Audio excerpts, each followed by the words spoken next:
Lately I've been thinking about you. Made me wanna try and undo everything that hurt you bad and made you sad. Sorry I was bitter. Lately I've been thinking about you. Made me wanna try and undo everything that hurt you bad and made you sad. Sorry I was bitter. I'm sorry I couldn't be better for you. I'm sorry I couldn't be better for you. Yeah.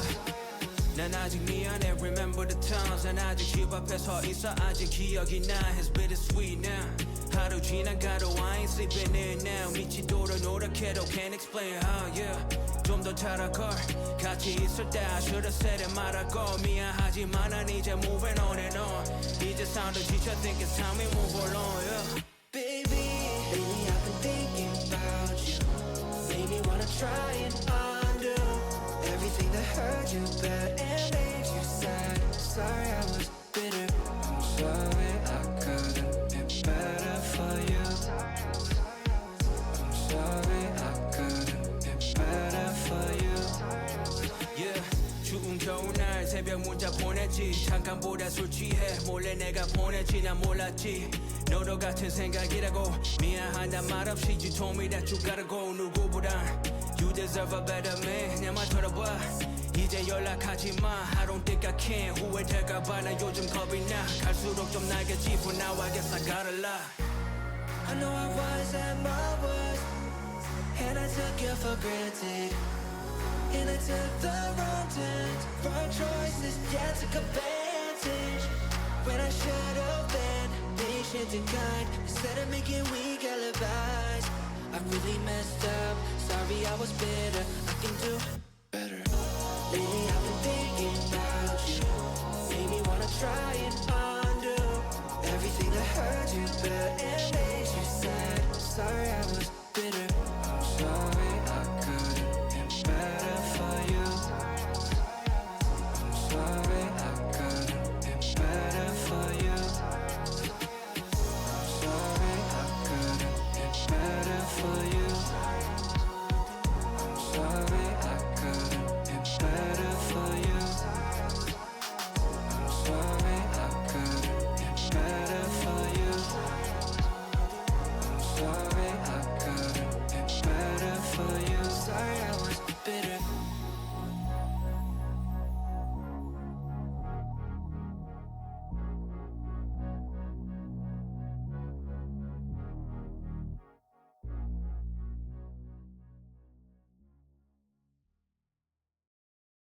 I've been in and out my mind since I hit your phone. I've been counting up the times that I did you wrong. I just want you by my side when I get real gone. Feel it's been a little while since we got along, yeah. We've been playing stupid games, the situation rotates. And they say communication, safe relations, okay. Medicated how I'm patient, wasting time ain't the way. Cause I can see it on your face. I've been tossing, turning, staying up all night long.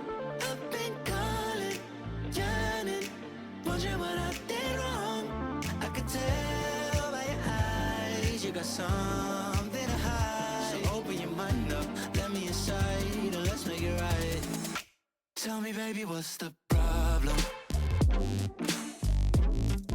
Cause I keep trying to figure it out. Oh no, oh no. Tell me, baby, what's the problem? I'm only picking up what you're putting down. You'll be tripping, I don't know what about. So what's the problem right now? Okay, now hold up. Let me get something right off my chest. I've been meaning to read into it, time to put it to rest. Is it stress? Is it that I ain't answer your text? Don't you treat it like amnesia, you know I always forget. Stirring the pot real hot, watch how the plot thickens. Around the clock, tick tock, need more than 20 seconds to get your attention before it's on to the next thing. And I'm over here again wondering, can I hold ya, hear your truth, pull you closer, talk it through? Girl, you know that I'm the one that you can come and complain to. Your silhouette's amazing, but your brain is a maze too. So can you help me find my way while I find something to say? I know the arguing just augments everything going both ways, but baby, I can see it on your face. I've been tossing, turning, staying up all night long. I've been calling, yearning, wondering what I did wrong. I could tell by your eyes you Hello, hello, hello, late night gang. How we doing? Welcome on in. It's nice to have you here.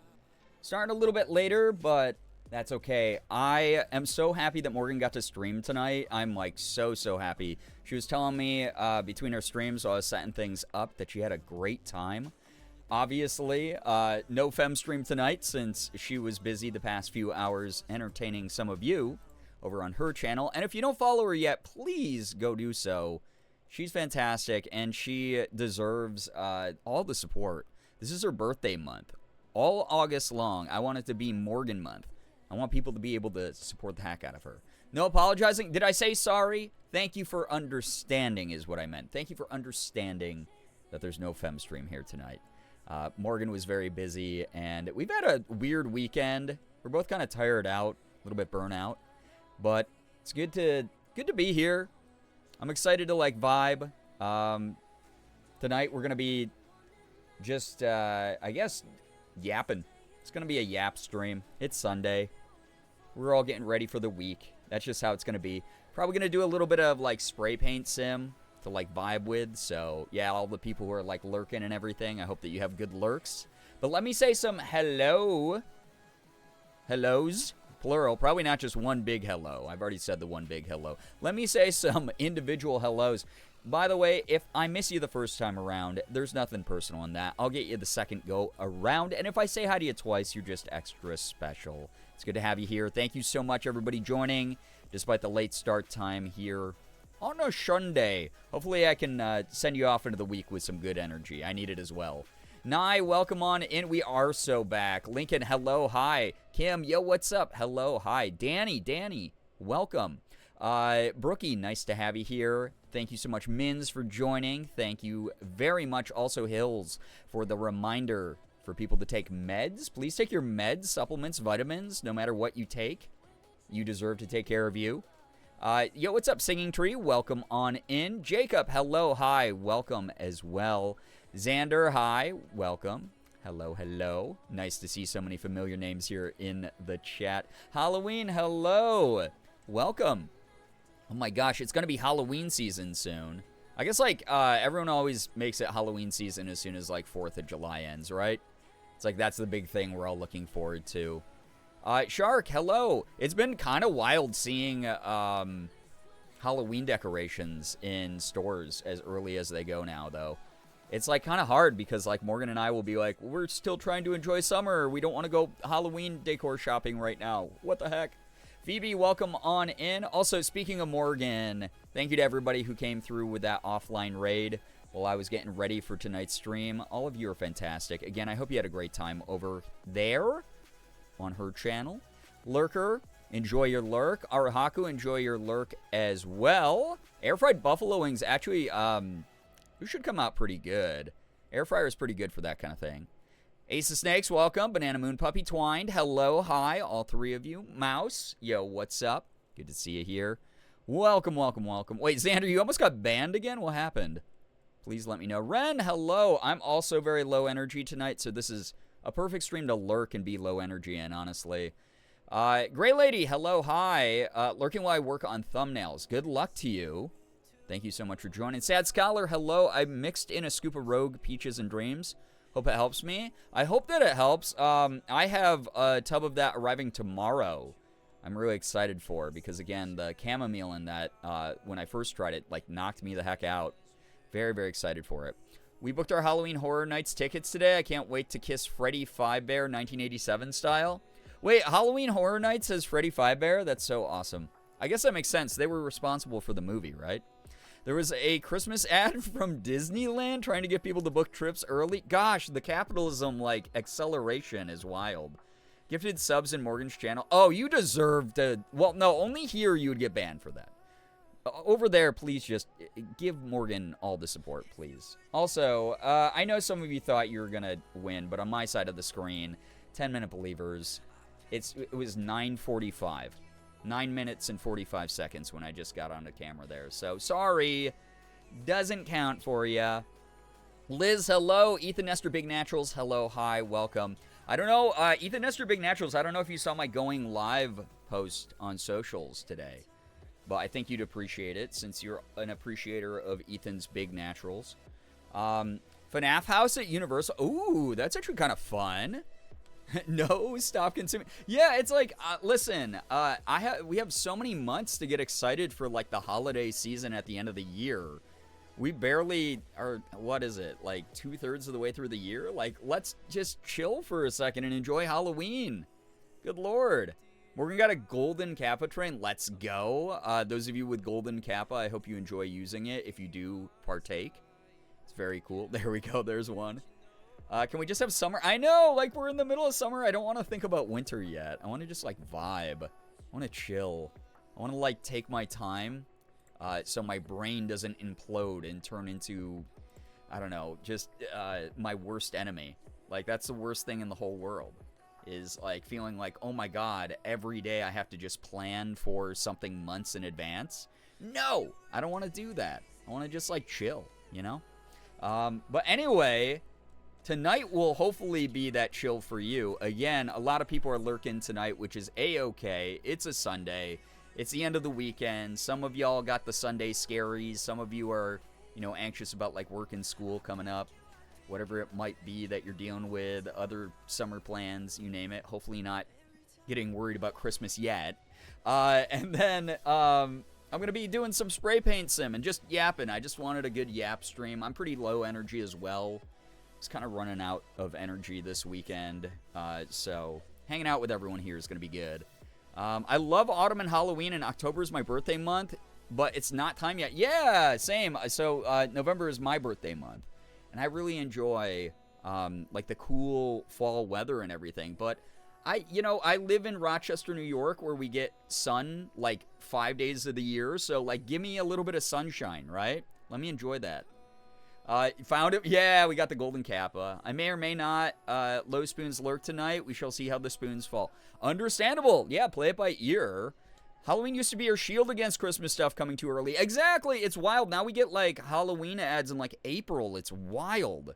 I'm so tired all the time. Why is every company like just insistent on accelerating the speed that we go through the year? Soon we're gonna lap the year. It's gonna be like, oh, you just bought this year's Halloween decorations. Well, next year's Halloween decorations are on sale now.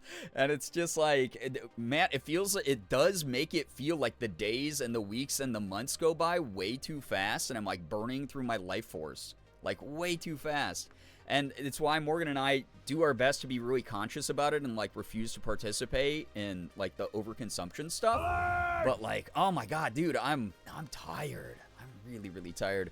Yo, hello, leggies. Welcome on in. How was your stream? What were you up to? Please tell us all about it. Merm, welcome as well. Good luck with surgery. Like, yes, please vibe here. Get some good vibes for that. We're going to be sending you all the love and support. Jules, welcome on in as well. Amy, welcome as well. Just greeting my regulars as we have this lovely raid. If you're brand new here, please read the rules so you don't get timed out by me, a mod, or Nightbot. If you don't know Leggies, fantastic human being. Please go support everything that she does. She's just wonderful. But thank you. Just saw the picture on Instagram. Yeah, for the going live announcement. Oh, yeah. Someone made that meme in like 2023 of Ethan and me. I love it. It's one of my favorites. Just learning about corn pollinators and playing some Power Wash Sim. You know what's wild? So I grew up in a small town where like half of the population was like upper middle class lake kids, and then the other half of the population of it was like farm kids. And I got to learn all about corn pollination in like early science classes in like elementary school, and I don't remember any of that.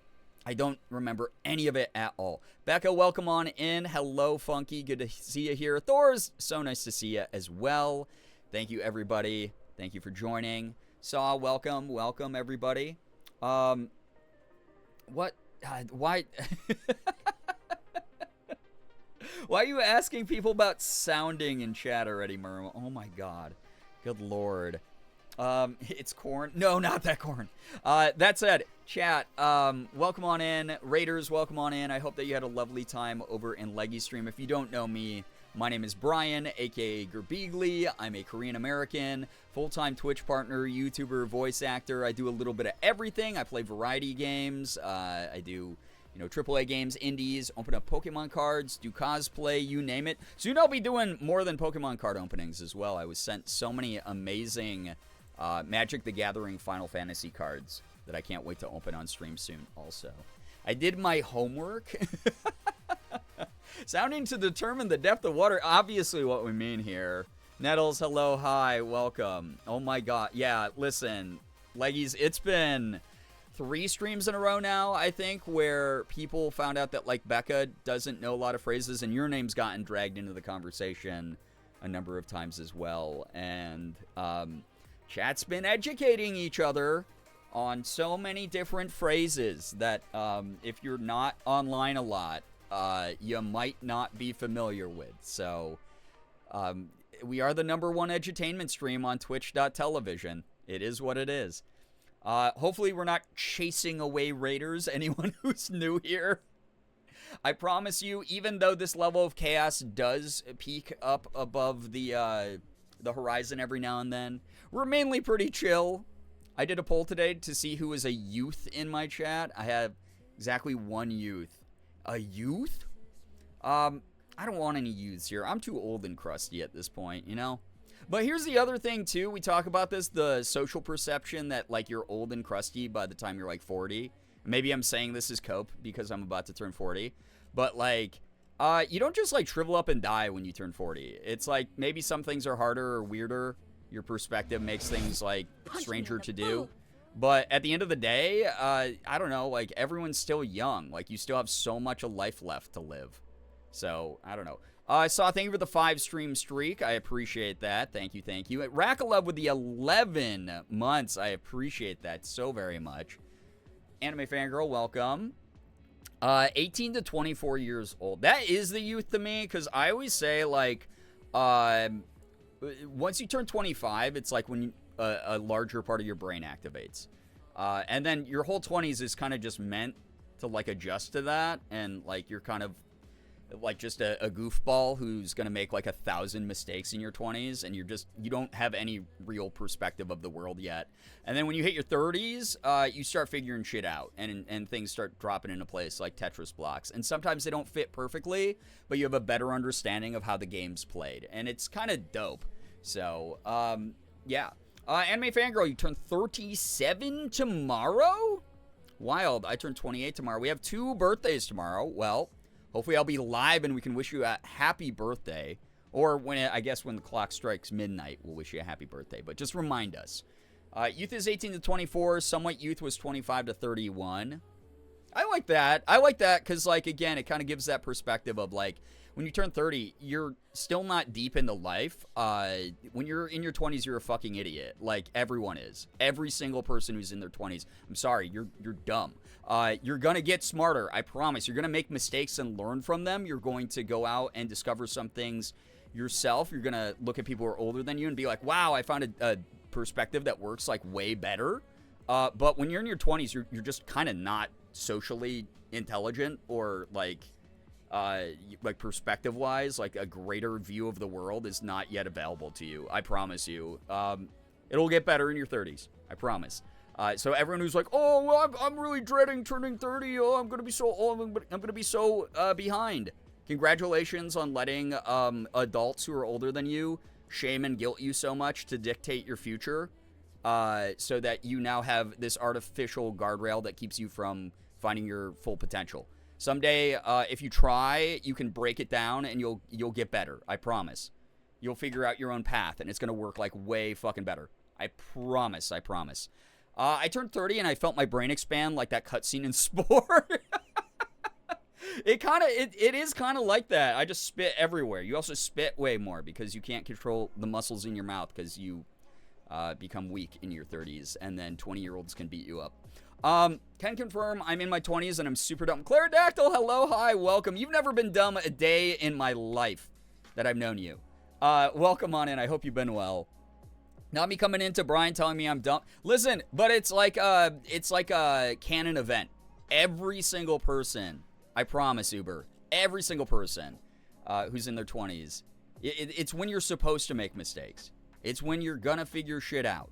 It's when you're supposed to try like violently, radically bizarre things compared to like your upbringing. It's when you're gonna like figure out way more about yourself. I promise. Cat Vomit Sky, hello, hi, welcome. What a name. It really feels like that sometimes as someone who hit 33 this year. Yeah, it's like, again, it's the new game plus of your life. So like you're just gonna get better at shit. Like you're gonna have more perspective. You're gonna have a wider perspective. You're gonna have more understanding, maybe more patience. I can't guarantee that one because that one took me till like my mid 30s to figure out. But you're just gonna, I don't know, you're gonna be like a little bit more forgiving towards yourself and others. You're also gonna set stronger boundaries. So like you might be more staunchly reactive in healthy ways towards like people who violate boundaries or are dehumanizing and terrible, or like, you know, whatever social or political things you end up like locking in on. And also, again, the other thing that's a nice reminder is doesn't matter how old you are, how long you've lived, how you've done things for X number of years. You're allowed to change. You're allowed to change like perspective. You're allowed to shift that. You're allowed to change your labels like we talk about. You're allowed to figure out who you are at any point. Microwave spaghetti for dinner. I mean, that sounds awesome. Everyone in their 30s realizes how dumb they were in their 20s. Exactly. Yeah, like hindsight is 20/20 kind of thing, but it really is like, oh my gosh, from 20s to 30s, like a huge jump for sure, Rakalov. Folks in their 20s are still whittle baby. Yeah, you are like, that's the other thing is like, I remember being in my 20s and being like, man, I wish that like people took me more seriously and stuff. And then when I hit my 30s, I was like, oh my God, I made a lot of bad decisions. I had a lot of really crappy things that were like in my brain that I had just been conditioned to believe without ever challenging, because again, when you're young, like when you're like 30 and below, there's a good chance that you've been exposed to a lot of social shame and a lot of guilt that doesn't actually make sense when you really like step back and think about it. That doesn't serve you. It serves someone else's comfort. It serves someone else's goals and ambitions and belief systems. And you got to just break that shit down, dude. You do. Lifelong learning, exactly. Like that's the other thing. Yeah, we all have to just keep learning. That's the way that it goes. So, yeah. Oh my God. Somi, Becca is so good. Sorry, I keep picking on my face. I have like this one small hair right here growing out of the side of my cheek I missed when I shaved today. It's so annoying. It's the ADHD, like, bad sensory where I got it. Dude, I'm so good. I got upside down abong with ube soft serve. God, that's like one of my favorite combos there. God, I haven't had somi in way too long. I need it. It's delicious. Somi, if you don't know what it is incredible ice cream that they normally serve with like one of those like fish, like pastries. I don't know how to describe them to people who have never had them. They're not actually, they're fish shaped, not fish flavor. But they're so good. And they're amazing. Those hairs drive me nuts. I gotta have tweezers on me 24/7. I should say strapped with the tweezers, you know? That happens to me all the time. It's always the one hair that's impossible to tweezer out, right? Or it's like you keep missing it in the mirror. It's so annoying. It's like you think you're about to grab it, and then it slips out. The tweezers, it's the worst. Anyway. God, if you ever come across a Somi, please get it. Promise me, chat. And if you're like, well, I have like food allergies, I'm not talking to you. Anyone else, though, who's lucky enough to be in the vicinity of a Somi. It is excellent. It's delicious. Yeah, fish-shaped ice cream. Yeah. Yep. He only likes her because there's one on the way to and from the dispo I'm hitting up tomorrow. Oh my God, enjoy it, Liz. Dodging hair escapes every time. It really does. And then the worst thing is when you get that little hair in a set of tweezers and you yank it and your tweezers are a little bit too sharp and they accidentally just cut the hair in half and you don't yank the whole thing out at the root. That is like such a pet peeve. That is like what makes me have like a nuclear meltdown. Crisco Richard, thank you for the 60 months, by the way. That's 5 years here. Can we get some hype and some pride big time in the chat for someone who just leveled up into our silver Sylveon badge? Thank you so much. That is unreal. That's a long time to be here. Some big hype, big rainbows in the chat. Again, let's keep the pride energy going. It really sucks that, like, you know, the clockwork thing of, oh, Pride Month is over, so all brands stop supporting it really is just a constant thing that keeps happening, and especially these days when we need to push back even more and be louder and queerer. I want to see that rainbow. Yeah, there we go. All those good rainbow colors in the chat. Heck yeah, we got to push back way harder now. We have an uphill battle, but we can do it, I believe. So, yeah, make it even gayer. Yeah, no compliance in advance. No bending the knee. No kowtowing to these, like, assholes who are trying to, like, erase people. We're louder. We're prouder, you know? Am I too loud for loud queer time? No such thing. Chaos, hello, hi, welcome. Oh, too late. You're never too late. Yeah, I will run for the gay party. Yeah, we need a good, viable third-party solution. Let's get the gay party going. I'm so glad I have my Pride spam saved both on my computer and in my private Discord. Heck yeah. I've only soft foods today and prune juice. I'm like, Hoodie's quote horoscope the other day. Murim, what was Hoodie's quote horoscope the other day? I fear that I missed it. I'm fearful that I'm about to be enlightened as well. Make it gayer. No more beige. Exactly. Get that out of here. No more millennial gray. Only gay. Remember to drink your juice. Yeah, drink your juice box, chat. Slurp on that. Sip on that. Yo, what's up, Busby? Welcome on in. Oh, wait. I did see that in the Discord. I'm sorry. I have, like, no memory these days. Yeah, the poop omelet quote. Oh, God. That's terrible. That's actually just a horrible one. Poor Hoodie.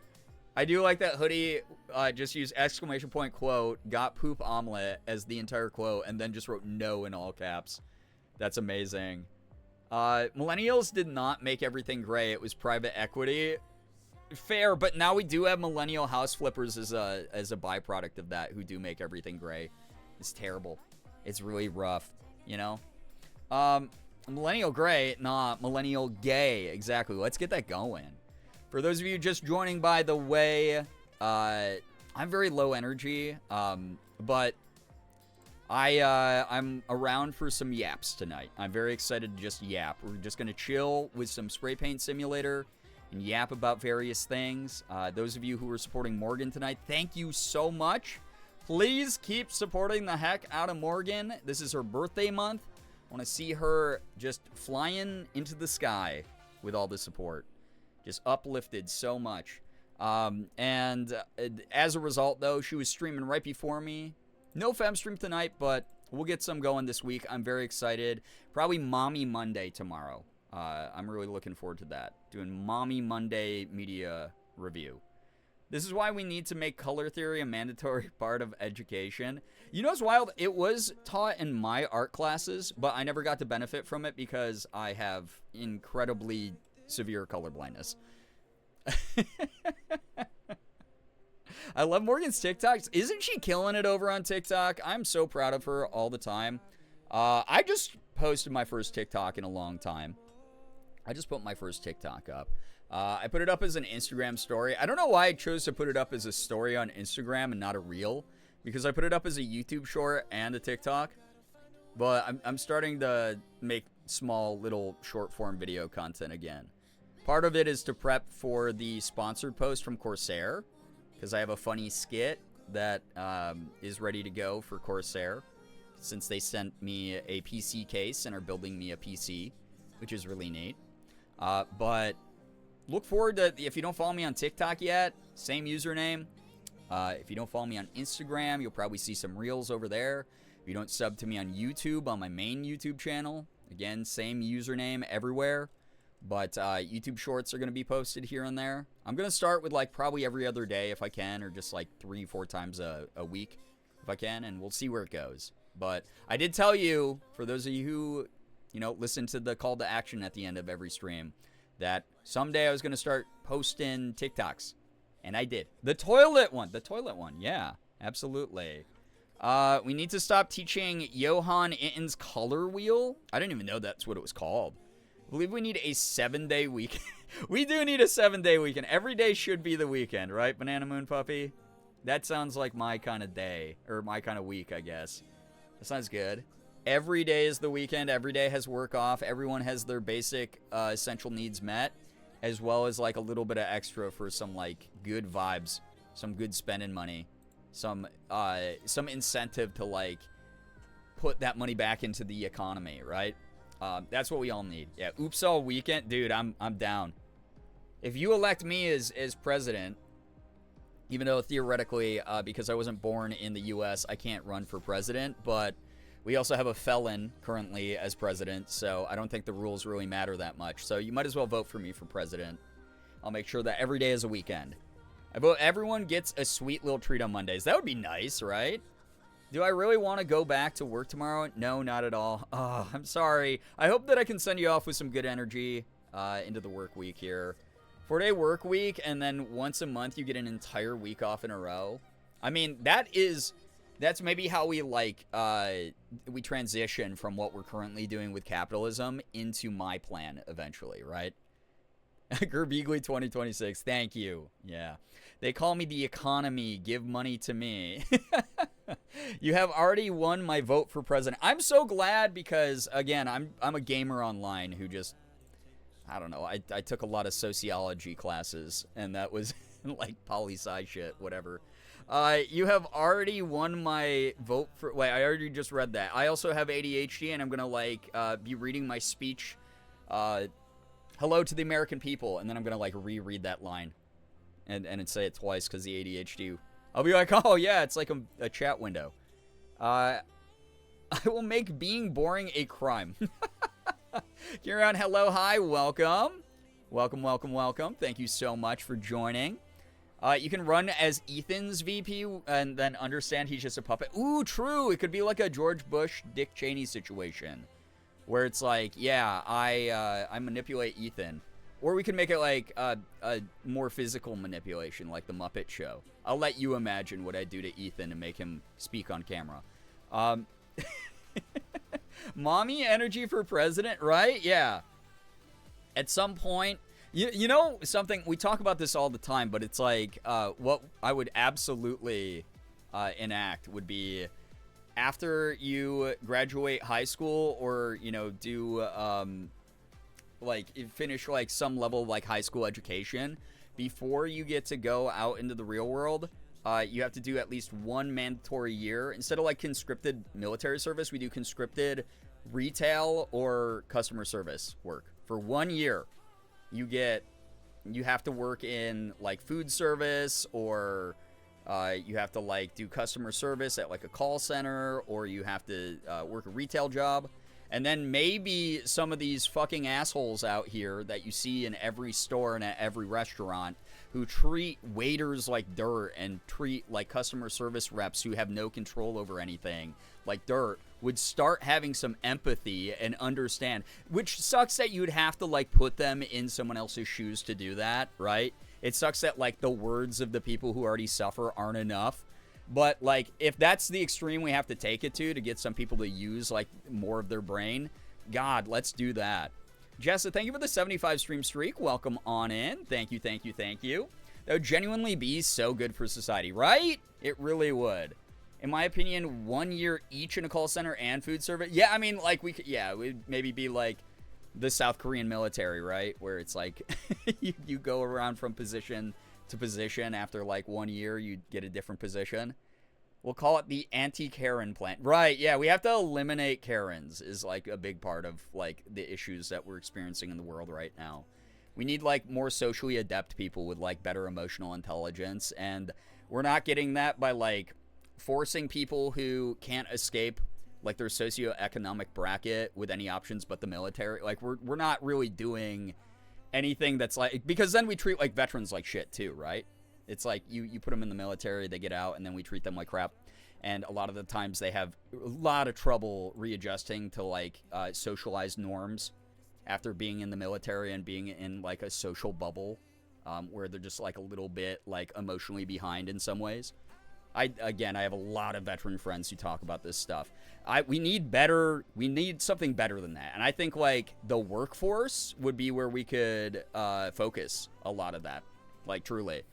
I was thinking about that, but wasn't sure if making the comparison to South Korea military was appropriate. No, it's just, I mean, any conscripted service. Like, there's so many nations in the world that do conscripted military, and then, like, people come out, like, fucked up from it. Where it's like, instead, if they're going to have trauma, maybe have them, like, have the empathy towards, like, other workers in the workforce. You know? That'd be good. That'd be good.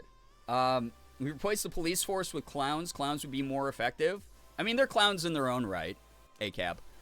I want a president that does not commit a crime for once. Is that too much to ask? Well, the only time I've ever been arrested was for underage drinking when I was in college. So, yeah.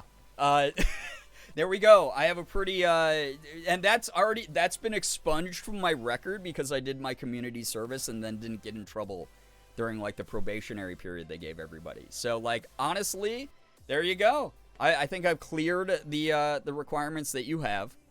Maybe some form of mandatory volunteering, too, with that mandatory retail. Yeah, like doing a little bit of community service, or even if it's something like working at a library. Like something that's like a little bit outside the realm of just, like, you know, the rise and grind workforce, right? Like giving someone an alternative perspective, giving someone, like, some perspective of a job that is not just like wake up, report to manager, here's this, like, incredibly regimented, horrible, like, corporate structure kind of thing, you know? ACAC, all cops are clowns. Now we know on one of the things on the rice purity test. Yeah, you do. Yo, what's up, V? Hello, hi, buh. So proud of you for making your post over on Instagram, by the way. If you don't know V, please support her. She is incredible. She is one of my wonderful, beautiful friends. I'm so proud of her every day. My partner and I always talk about how politicians should be paid minimum wage, and that's honestly, in a just system, Banana Moon Puppy, like, the fact that we have this, like, this ridiculous, like, idea of, like, trickle-down economy, right? Like, if we ever want to upend that, we literally have to upend, like, payment structure. Where, like, CEOs, politicians, people who are allegedly, like, you know, doing things for, like, the good of, like, their workers or for their citizens or whatever, they need to be knocked down financially so that they don't have personal financial gain from things the same way that they do now by representing themselves as a corporation. And, you know, maybe and have less options to funnel money illegally into, like, their companies and shit, or from their companies to themselves and vice versa. And it just, like, we got to do away with all those pathways. We got to, like, get to a point where it's like, oh, I'm running for politician because I actually give a shit about, like, the way the world works, or I give a shit about how business is done in this country. Like, there's got to be something besides just personal gain from positions of power and wealth. Like, it's a mess. Yeah, wage parity. Yeah, exactly. That would be really great. And it's like either level the playing field, or it's like, where's our wage bumps, right? It's like $7.25 is still the minimum wage in this country, yet inflation is still ongoing. Like, that's ridiculous. That's crazy. That's absolutely the wildest shit in the world. And a lot of other countries laugh at the U.S. especially for that kind of crap, because we somehow, I always raise my fist to the sky and go, Reagan! But, like, holy crap, a lot of people were just sold snake oil. And told, like, hey, this is going to be actually great for the economy, and it's great for the 1%. You see, like, a lot of that division happening in real time all the time. And it's terrible, and I hate it. CEOs can't make more than 4 times more than the lowest paid employee, including maintenance staff. Yeah, like, there needs to be... Yeah, and then, like, job security, exactly, Crisco Richard. No AI replacement of workforces. Or, yeah, something. Yeah, universal wages. Like, good lord. My state also refuses to raise the minimum wage. It sucks. Like, we need the federal minimum wage raised. President of my country is the biggest Trumpet fan. It sucks here. That blows. Yeah, boo Reagan. Burning in hell where he belongs. Yeah, eat the rich is, like... It kind of sucks, though, because a lot of the times, like, when you invoke the phrase eat the rich, right? It's like, it doesn't move beyond just saying the phrase. It's like... All the stuff I'm talking about, this is Morgan and me 50% of our day while we're like watching TV or we're eating or doing whatever is us just being like, yeah, it's really fucking unfair that we have this country where there's an actual 99% where people are unable to attain access to the things that they need to be able to survive, things like that are essential, like rent and healthcare. I don't know. It's wild. It is wild that we live in a country where healthcare, one single like healthcare thing, is what puts most people in this country in debt. Like that's absolutely crazy. Cough Luigi. Well, I don't know if y'all saw, but like another CEO bid it. I don't know. The universe. I'm not here to endorse any specifically violent acts, but I will say that sometimes the universe has a funny way of working itself out. Good news, Reagan is still dead. Yep. Yeah, another one. Piling them up. Capitalism only serves the top 1%, and the poorer you are, the more you suffer. Exactly. But we got to move it beyond just like obviously there's still people who lack that base awareness, but like we got to like, God, it sucks to see like a movement start up and then everyone start infighting, and then it takes away like the momentum of the movement before we ever make any sort of change, right? And it's like we just have to like unify on this shit and stop like the classism crap and beating the crap out of each other the way that they want. We got to not be distracted. And it sucks. And I don't have all the answers. I don't claim to. I am literally just a gamer on the internet. I am a content creator. I'm a dork. I have a very privileged platform that I get to like say this kind of shit on. But like, my God, something has to change. There's an orca somewhere doing Yo, what's up, Grooch? Hello, hi, welcome. Karma is a swift and incredible force at times. So it's just absolutely wild. Age maximum on representatives and government officials, absolutely. Like, holy crap. Term limits, things like that would allow us to like actually invoke the will of the people, like politicians are supposed to be. You know, the will of the people. And it's just like you see them just hoard power and just it's just terrible. It's the worst thing in the world. Because I don't want some dude who's like, well, I'm gonna die in like 5 years max anyway, so fuck it, burn it all down. Making decisions for like a kid who's like 22. Like, that sucks, dude. It's like that kid who's 22 might have to live with like those laws that are passed for the rest of their life because some asshole who's like ready to check out, doesn't give a shit, or has been in a position of privilege for so long, decided to just pull the trigger on something. That's very ridiculous. Someone came into my work today with a Reagan shirt, and it took everything in me to not express how much I hated that person. I bet. My goodness. The gay party supports orcas sinking yachts. Yeah, we actually gave the orcas missile launchers to help expedite their work.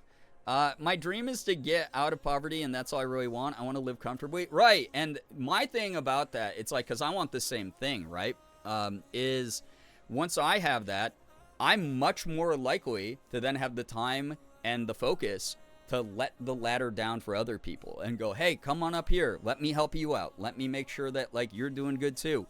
I said this since before I was a full-time content creator, because I've been full-time doing this for 8 out of the 12 years that I've done content creation. But I remember before those first 4 years, I was like, man, if I ever get to a point where I'm, like, a millionaire from this weird thing, God knows I'm paying my fucking friends rent. You know? Oh, hey, you're struggling, you're streaming to like 22 people, and you want to keep this like content thing going and keep the dream alive, and you're tired and you just need a break. Let me fucking pay your rent for a year, dude. Like, I don't know. I want to do that for someone so bad. Like, that's the dream right there for me. We need a new balance of power that gives more direct power to the people. Yeah, we should be able to fire reps by majority vote, right? Absolutely. Yeah, and fuck the Electoral College, yeah. Yo, what's up, Hoodie? Welcome on in. Welcome, welcome. Too many people pull the ladder up after them once they get there. Absolutely, mins. It goes for politics and hobby spaces and everything, and it sucks. And it all is rooted deeply in this weird, bizarre system that we invented of, like, you know, perceived value, right? Market value. And it's like market value can have, like, some value in certain situations. But overall, it's been weaponized. It's been weaponized by the people who already had the power in that system, designed again to not allow other people to join that part of it. So it's just a mess.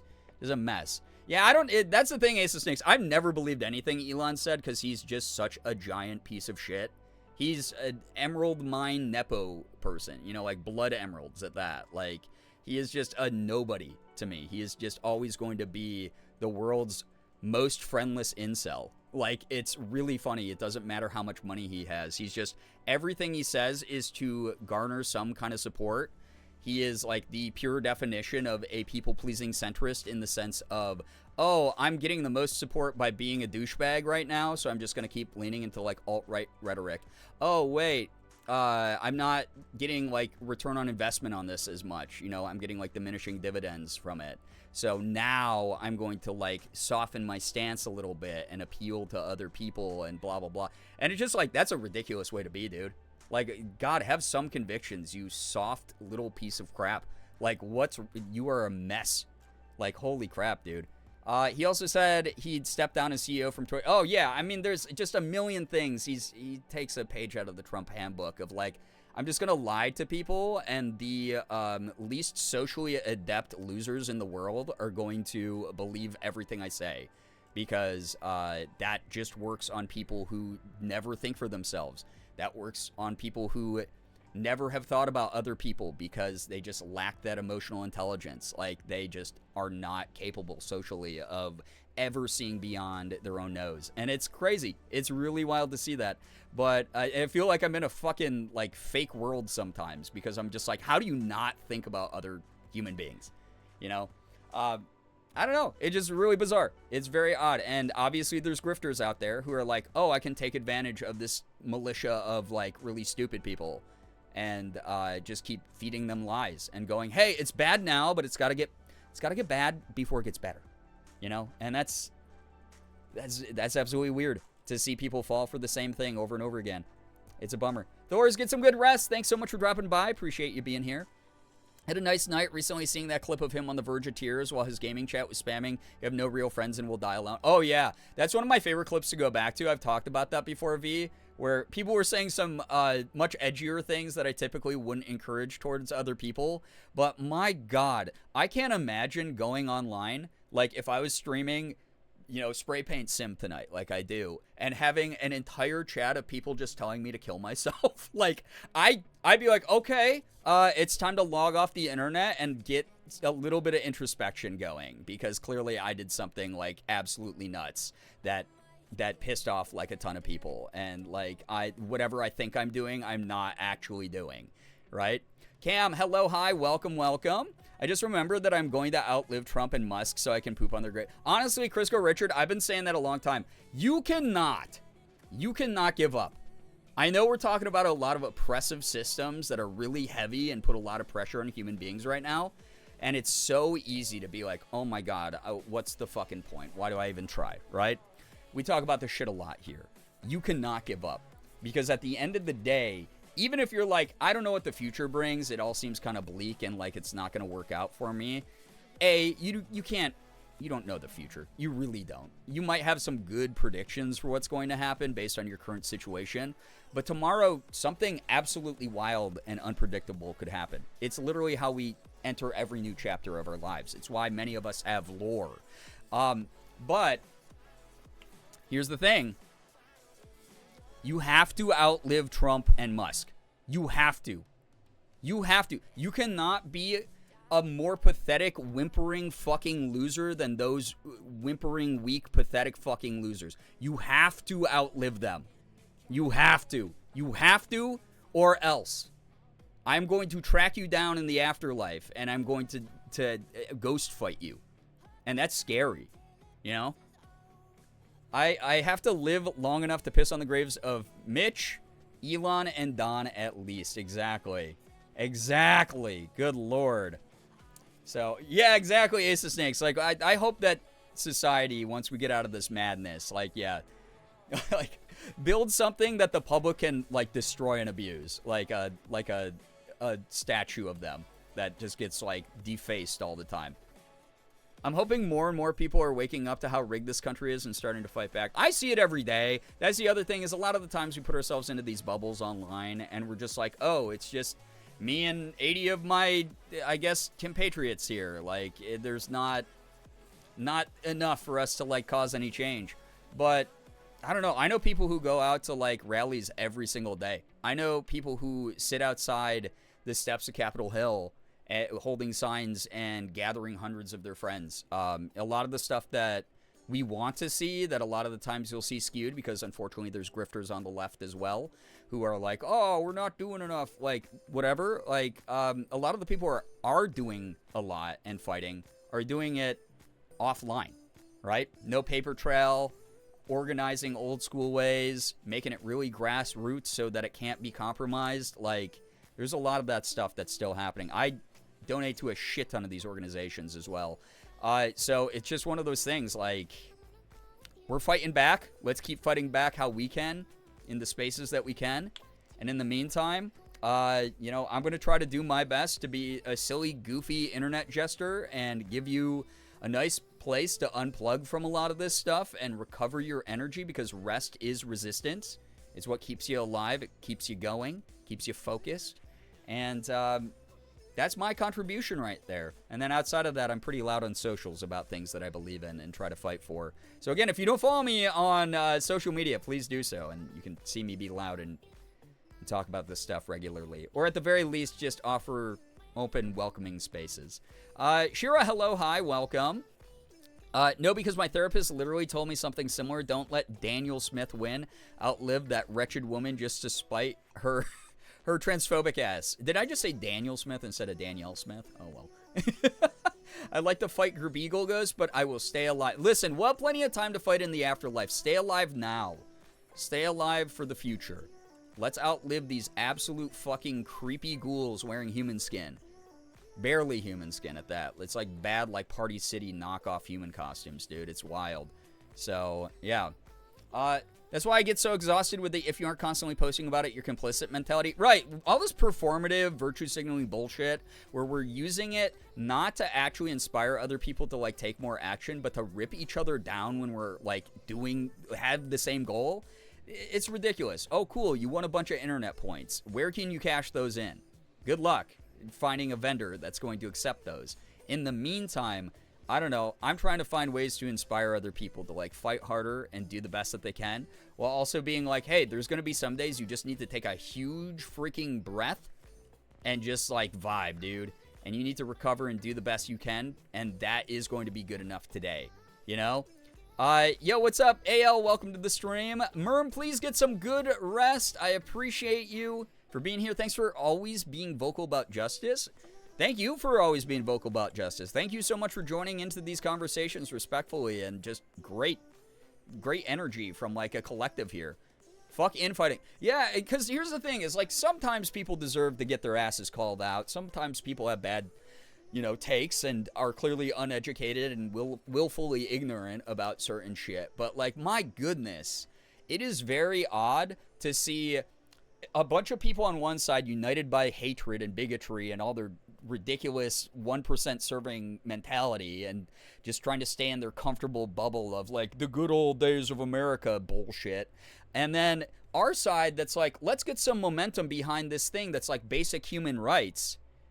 And then we find out that when we shift perspective 90 degrees, it was actually just a house of cards and some asshole helped build this foundation and is like, well, you didn't talk about it as much as me, so you obviously don't want this movement to exist, and these are all the reasons that you're problematic. Here's a big think piece.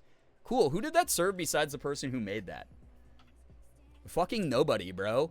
It's like for a bunch of, like, it's like the equivalent of, like, fucking people who are like, hey, I bet you never heard of this indie band back in the 2010s, patting themselves on the fucking back for an imaginary merit. Why are we doing that? Let's not do that. It's just ridiculous. It's just bizarre. So, and you just see that a lot in, like, terminally online communities. So this is also why I always encourage everyone, please touch grass. Please do it. Please. I'm completely fine. She has been cleaned and band-aided. Wait, what happened? I just got a chunk of the birthmark on my neck ripped off by a loving dog. Oh my god, Shira. I'm glad that it's been cleaned and band-aided. That sucks that happened. But I'm glad that you're okay overall. Little puppy bites every now and then do happen, for sure. Love seeing people willing to learn and actually see the light. Right.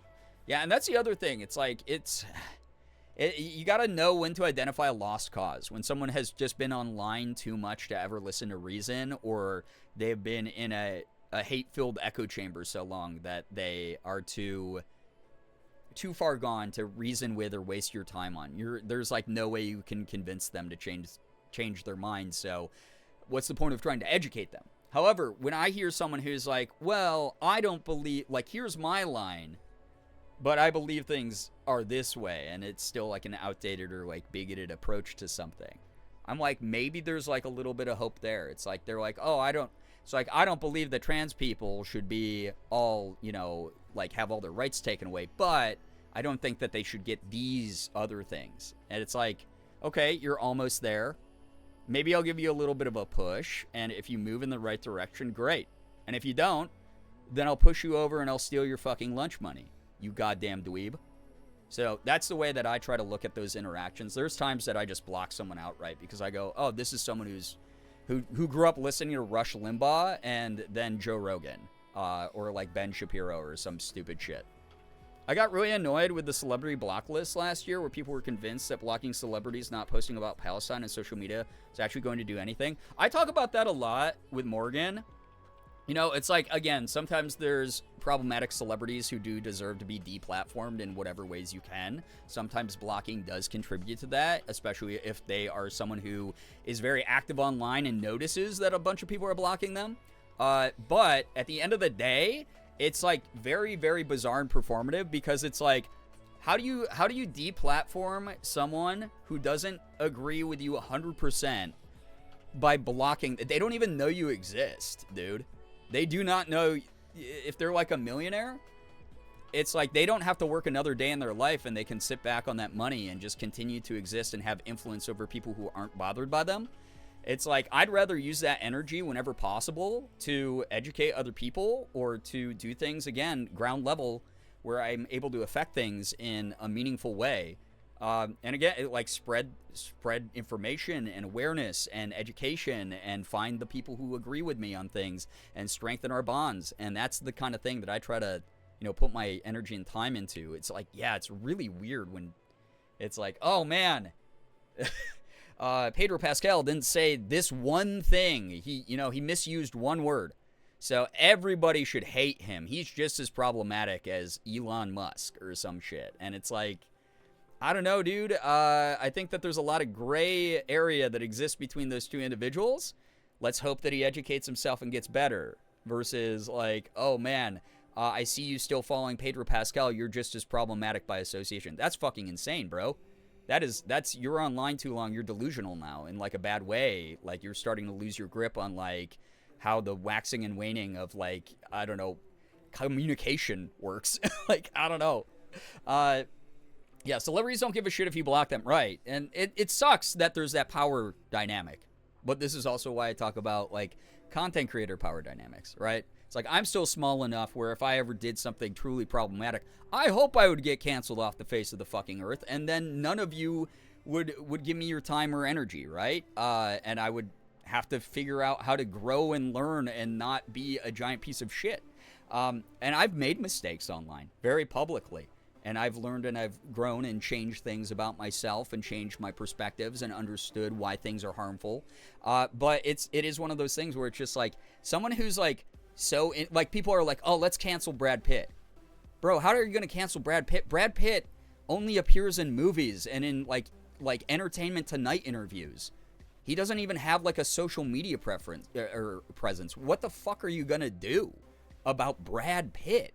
What are you talking about? He's like one of the most famous movie stars. If he never wanted to talk to a rando online in his life, he never has to. I don't know, dude. It's like, it's weird. It's like pick your battles kind of shit, So, yeah. Like they're never going to see that anyone has blocked them. The best thing that we can do is stop giving them attention in the first place. Right. Someone explained to me that it would cut off their income for them. No, it's like, yeah, that's the other thing. It's like social media does not dictate income. That's the other thing. It's like, don't go see their movies. don't fucking talk about them, right? Like, that's actual cutting off someone. That is actual, like, impact. It's like, it's the way that you boycott a company. You kind of have to think of like a celebrity presence as like a company sometimes, of like, how do they make their money? All right, hit them where it hurts, not not social media. Like, that's like, you use the social media to spread awareness. You use social media to find other people who you can network with who have similar, thought priority to you. But like, holy crap, dude. I don't know. It's just like, if I don't like a celebrity, I don't endorse their work. I don't do anything involving them. That's that. That's like kind of the impact that you can have with that stuff. So yeah. There's no guarantee that celebrity social media is even directly managed by said celebrity. That too. Yo, what's up, Ace? Welcome. If the FBI and every one of his children canceling Brad Pitt couldn't do it, we are not going to do anything to his ass. Right. And I was just using him as a random example, but it's just like a lot of classic celebrities. It's like, I almost feel like content creation spaces are a little bit to blame for this mentality, because content creators, we are online. Our bread and butter is interfacing with our communities. Some content creators do it more frequently than others. Like, I'm talking to y'all all the time. I have been since day one, right? It's just like very easy to talk to most people who have an attention to their social media. But it's just like, I don't know, a AAA celebrity who is regularly just going to Hollywood parties and red carpet premieres, who doesn't have a fucking Instagram account? What are you gonna do? Like, what? I don't know. Like, what can you do about that? It's just absolutely crazy. So it's like, not everyone in the world is accessible. Some people get to buy the privilege to never be accessible again. And that sucks. And that's a problem. But it's also like, I don't know, dude. There's like a lot of people like in my industry that I don't like, that I wish were deplatformed. Like, way more. Like, that's something I have a little bit more say on. That's something I have a little bit more, like, ability to change the trajectory of. I don't know. It's like, let's deplatform, like, fucking the Aiden Rosses of the world. Stuff where it's like, yeah, if everyone in the world blocked Aiden Ross, like, yeah, that's going to hurt his bottom line quite a bit. But unfortunately, it also goes back to the root of, we will always have an army of incels supporting people like him. Also, thank you so much, Becca, for the reminder to everybody to take meds and hydrate. Please do both at the same time. Don't dry swallow pills. It's bad for you. Not to mention, and maybe it's just me, I don't pathologically follow everything every person I follow does, because I need to take the time to make sure that I'm both educated and rested enough to keep up the fight. Also, being online 24/7 to micromanage celebrities sounds exhausting. Yeah, the parasocialism really jumps out a lot with a lot of these types of interactions, right? Where it's like, oh, how do you not know that back in 1971 at a random party that he said in this one obscure interview, he said that he did this thing. And it's just like, I don't know, dude, because I don't give a shit about celebrities that much. It's like, some of them do suck, and again, I don't engage with their stuff, but it's like, I'm not going out to Hollywood to fucking beat up a celebrity, tell them that they're wrong for voting a certain way. Like, that sucks. But again, it's just like, how do you fight that? How do you deplatform that and then not waste all of your energy and time focused only on that in your fight to change the world? There's so many ways to change the world. Please do something with a little bit more, like, oomph behind it. If you have that kind of energy, that kind of chutzpah, go use that on something, literally anything else, dude. Yo, what's up, Austin? Welcome. Welcome. Austin, the only weirdos that we're talking about right now are people who misuse their platforms and people who aren't pro-human rights in politics and the public eye. But overall, also talking about, like, people who are just too chronically online to understand that not everything is just the same baseline impact. And that inventing a reason that your actions have impact when there's, like, definitive proof that they don't is a weird thing to do. Hollywood Tour of the Stars, I want to cancel. All right. Thank you for, by the way, I just realized I've been yapping about, I said tonight was just going to be a yap stream. I'm going to be playing Spray Paint Sim and vibing and chilling with everybody. But I really hope that you're all having a good night so far, hanging out, talking about things that I think we're all righteously angry about and concerned about. There's a lot of concern. I think that's the biggest thing we have to remember. Whether you agree with me or not, I'm not here to convince you to agree with me. Again, I am someone who happens to have a platform who's going to yap about my personal feelings about things. I don't have all the answers. I'm someone who likes to play video games online and occasionally wear cute clothes. You know, I don't know. I'm an online creator at the end of the day. So I'm not here to say I'm the end-all be-all of all this knowledge, and I am not the person who's going to fix the country by ranting online in a just chatting stream.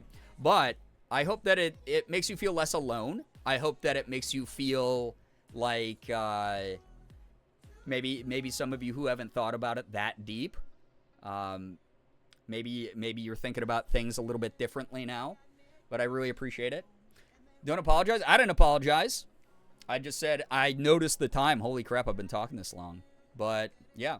Thank you so much, everybody. Truly. We were staying respectful while we were winding this conversation down.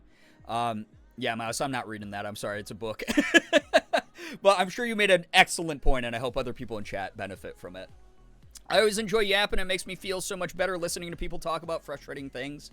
Again, it's just kind of nice, the solidarity of, like, knowing, like, oh, I'm not the insane one for thinking, like, everyone deserves better treatment, right?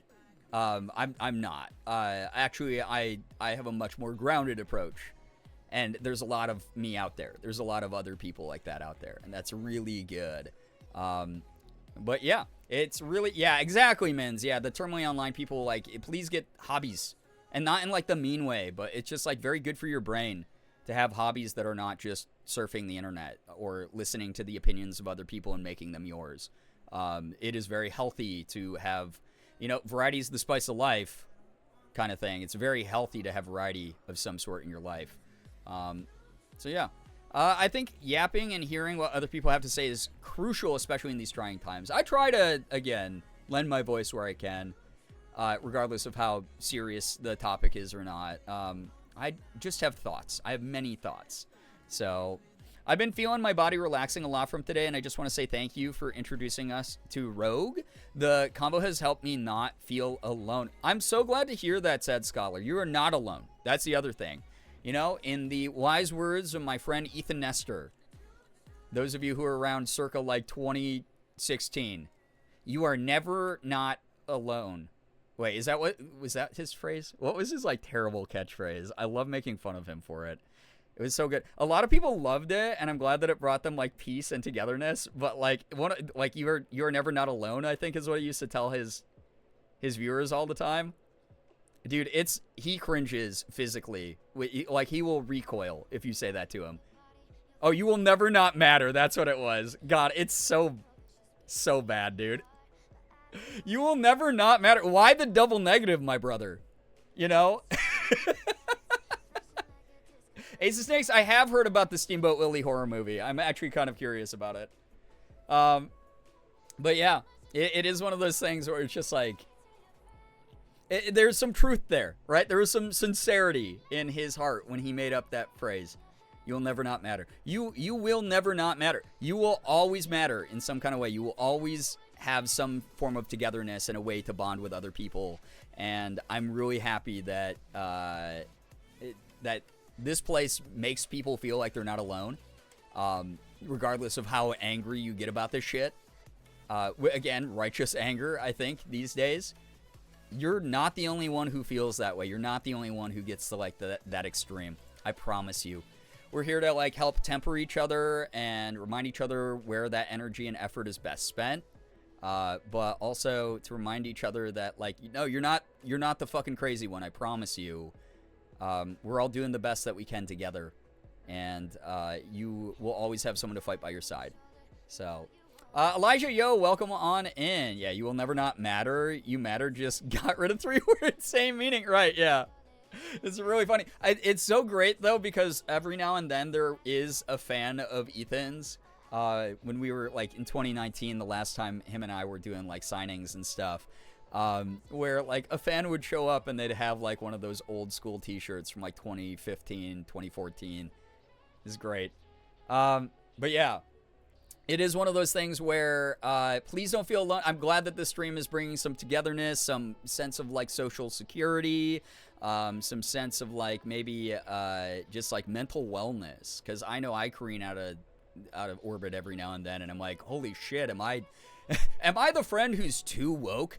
But it is one of those things where I'm really glad, really glad that I have a space where I can talk about this stuff pretty comfortably, and no one's disrupting it with like bad energy, bad vibes. People are really respectful about like what we're talking about and supportive of one another's viewpoints. Every now and then we have to gut check someone, but I always like to try to take it as an educational moment. More than like a public shaming kind of thing. Every now and then I'll have to public shame like a troll. But like outside of that, I think that like, you know, we all bring our own perspective and shit here. So glad to hear that that's relaxing. Glad to hear the people who picked up the Rogue Chill. Also, Sad Scholar, glad that you're enjoying that. That is again, I got to try that and it like just mellowed me out so much. It was wonderful. It was really great. So, not all heroes wear capes. Mine wear headphones is an old fave. Oh my god. Old school. I got included in a number of those compilations, and I always felt very flattered that I was alongside people who had like 20 times my sub count at the time. Wild. My Rogue Show will be here tomorrow. Same, Shayna. I hope that you enjoy it. I'm really excited for it.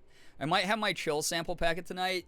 Honestly, again, this is just mainly me being a lazy gamer, but like I will end stream and I'll be like, ooh, chamomile tea, so I can get like a little bit like chilled and sleepy, and then I'm like, I'm too lazy to boil water. And we have an electric kettle. All I have to do is put water in it and put the button down, and then it pops. So you know, it tells me when it's done. It's nice and easy. But every now and then I'm like, but what if I just had a drink mix that did the same thing? That takes 15 seconds to mix up, and that's it. You know, and then I'm chilling. I'm big chilling on the couch. Maybe I'm just too sensitive of a taster. I got peaches and dreams, but can't stand it. Mins, I'm sorry to hear that. Again, no personal offense on my side either. If people like try the products and they don't like them, I'm happy that they're sending me stuff for free. I'm happy that they are paying me for sales that I make. So those of you who supported me, thank you very much for that. But at the end of the day, it's like it's a product I am actually genuinely using, and I know that not everyone's gonna love it. And that is the way that it is sometimes. I'm sorry to hear that it didn't work out for you. It's been very nice for me. You have a kettle so lazy? Yeah, no, I mean, you don't even have to /J that. I am so lazy sometimes. Putting water in kettle is treacherous. My Rogue samples are arriving tomorrow. Banana Moon Puppy, I hope you like it. I'll say this. There's been a couple flavors I haven't really liked also. There's been a couple where I've been like, I've tried this because the reviews online have been really good for it. And I'll be like, not really for me. So, you know, that's just the way that differences physically, like in our taste and everything work. There's some people who love the taste of tomatoes and people who hate them. So, you know, it is what it is. Black cherry's okay, but not a favorite. That's wild because I normally don't like artificial cherry flavors, and I really like that one. But again, different strokes for different folks kind of thing, right? I understand that level of laziness. Cam, thank you for being in my camp. I've been using the Mio Unwind line. It's new, and it makes me feel so relaxed. I'm excited to have something more legit. I hope that you like it. I was using Mio for a while. It's not bad. It's not quite as price effective as, like, that's the thing. It's, like, really cost effective with Rogue, where it's like you buy a tub and you have a whole month's worth of the thing, as long as you're not, like, double dipping, which, if you are, you're technically able to do that. But, yeah, it is just, like, one of those things where I'm not here to push this on anybody. If you want to try this stuff, wonderful. If you try it and you don't like it and you don't buy more, I'm not going to take personal offense. If you are just, yeah, like if you're not interested in it at all and you don't buy any of it ever, I'm not going to take offense. It is a sponsor of mine, and that's that. And I'm going to be as transparent and direct about it as much as I can. So, yeah. Hope that those of you who do like it, keep enjoying it. I've found also sometimes the full scoop, it does weird things to the flavor. So sometimes I'll do a half scoop instead, and then just break it into 2 half scoop portions throughout the day and mix in a little extra water to like break up like whatever more artificial flavor I'm tasting, and then everything's like okay. So yeah. For me, the Tiger's Blood energy was meh, and Fruit Punch Yeah, Tiger's Blood was interesting. I actually really liked it, and I didn't even know like what the flavor mix was. Fruit Punch Hydration was nostalgic, but not tasty enough compared to Liquid IV. That's fair. Still have my Strawberry Hibiscus Chill, Pink Lemonade Energy, and Snowstorm Hydration. That's the reason I really like that Rogue does those sampler packs. Because if you just want to sample a couple flavors, then you'll get like a better idea of like what they taste like. I personally love the Fruit Punch because it does taste like Hawaiian Punch to me. Also, I can't afford Liquid IV. I wish, because it's pretty good. But God, it's expensive. How dare you try to enable my caffeine addiction? That's my big thing too. Is even the flavors I don't like as much, I still will use because at the end of the day, yes, I'm just drinking a caffeine supplement, which is what all energy drinks are. I'm just drinking something with a lot of B vitamins and caffeine. These happen to be like FDA approved and tested and everything like that. But it's for my caffeine boost, and I've never experienced a crash on it yet. And I can't say that for 90% of the energy drinks that I have tried to use. So it is like like I said, a little bit of a trial and error thing where you'll figure out what you like and the things that you don't like, you know. What is Tiger's Blood supposed to be? I had to look it up because I had never heard of the flavor before, but it's like various tropical fruit, I think, or something. I don't know. I kind of liked it, though. I enjoyed it for someone who had no idea what the heck it was. So, yeah, strawberry, watermelon, and coconut. Yeah, there we go. Yeah, so some like tropical stuff in there. So, but yeah, again, try the samplers. Don't like commit to the tub unless you actually know you like a flavor. Otherwise, you're gonna be stuck with like a lot of scoops. And again, you can kind of like, you know, play around with a recipe, mix it into like a fruit punch instead, or mix it into another beverage, or mix and match two flavors. Actually, my Rogue representative just told us that if you mix the grape flavor with the snowstorm flavor, it tastes really good, and I haven't tried it yet, but I'm gonna definitely do that at some point. So I'm gonna go see if I like a half scoop better than the full BRB. Good luck. I hope it works. Again, if it doesn't, I'm sorry that I don't have the same taste buds as you, but I hope that you figure out something that will work for you. Adult potions, honestly, yeah, potion seller. Make your little adult potion beverages. The thing that, like, sent TikTok into a feral rage. Remember that? When it was, like, all the people who were making, like, flavored water beverages and being like, this is how I stay hydrated. And they were, like, mixing 14 different packets of things. And some reason, like, everyone online thought that was the end of the world. And I was like, well, I'm just not going to do that. I'm just not going to do what they do to their water. That's weird. But also, like, I guess that's their body. Good luck to them. Has nothing to do with me. But then people like made it World War III online. I'm a big Madrinas guy, but I'm excited to maybe order some Rogue when I get paid. Hoodie, I like a lot of the Madrinas stuff. The stuff that made me back off from them is I was noticing how much sugar I was consuming in a day. And as a result, it would be like around like 3 p.m. I'd get that really hardcore afternoon crash. I love their flavors. I love like the ease of the product. I think it's a very high quality product, but I was just drinking way too much sugar, and it was like laying me flat partway through the day. It gave me a really good initial caffeine boost, though. I will say that. So glad I don't have to make those decisions. So glad I enjoy water. Dude, it's so funny. To be fair, I was like really high. But the other night, I was just on the couch with Morgan, and I was sitting there like sipping my water bottle like a little kid. And I looked over at her, and I was like, I really love the taste of water.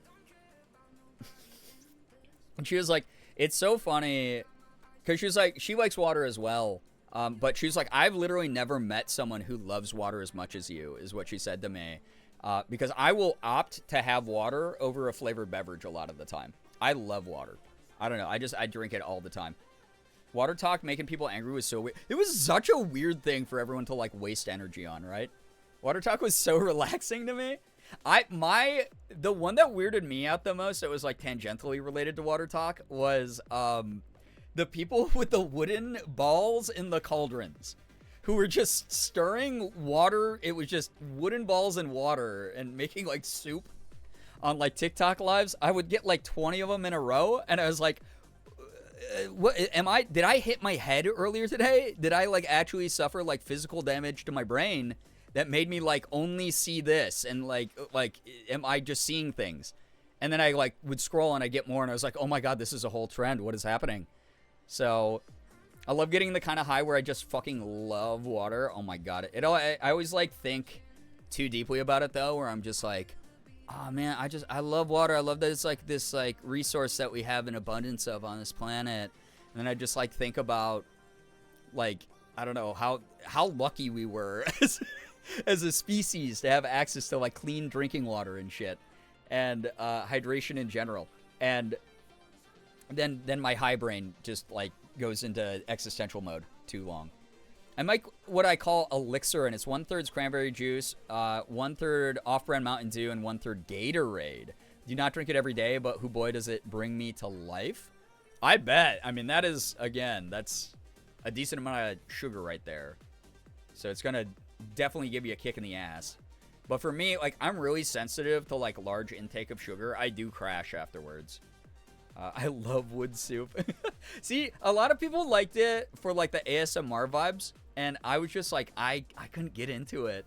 Because I was like, this is a really funny bit. Like, some people were, like, doing the whole thing where they were, like, dressing up as, like, old like, swamp crones. And they were, like, you know, putting, like, fake spider webs all over their room in the background. And, like, fairy lights and everything else. And I was like, okay, this is an awesome bit. This is an excellent use of free will.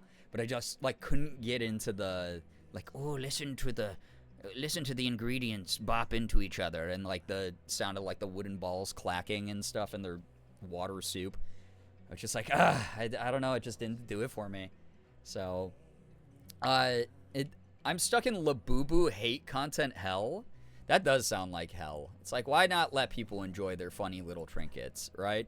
I love the wood soup videos with the puppets. Yeah, I got a bunch that were like off-brand Muppets that were doing it. I got like humans talking to puppets, like it was Sesame Street. There was like so much of that. There was a lot of variety. It was very creative. It just like was not my personal thing. Cottagecore is over, Swamp Crone is in. Well, this was years ago when wood soup was big, so I don't know if we can revive it, chat. Maybe that's the job of this community, is we revive wood soup on TikTok and just do like a million of those and then like get that trending again. That might be kind of sick, right? And then I can be like, that all happened because of me. So, the box fragrances are delivered to, box fragrances are delivered to Ulta in boxes labeled juice. I feel like I missed a part of a conversation, or that was just a random fact you wanted to feed me in the middle of all of this, but either way, that's goofy. I hope no one mistakes that for actual juice. Stuck on the Jet 2 holiday videos. Oh, me too. I actually made one, but it was before I cut my hair. So I'm going to do a retake of it, but I have a funny Jet 2 holiday take that I can't wait to put out there, and I hope that people enjoy it.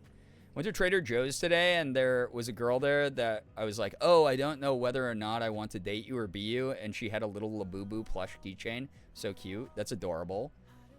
Because you guys were talking about juice. Got it. All right. I guess I was missing the speaking of juice kind of vibe, because I was like, damn, I forgot that we were even talking about that for a second. Anyway, chat. I've been yapping for an hour and 20 minutes about everything from social decorum, politics, labubus, whatever, wood soup, old TikTok trends.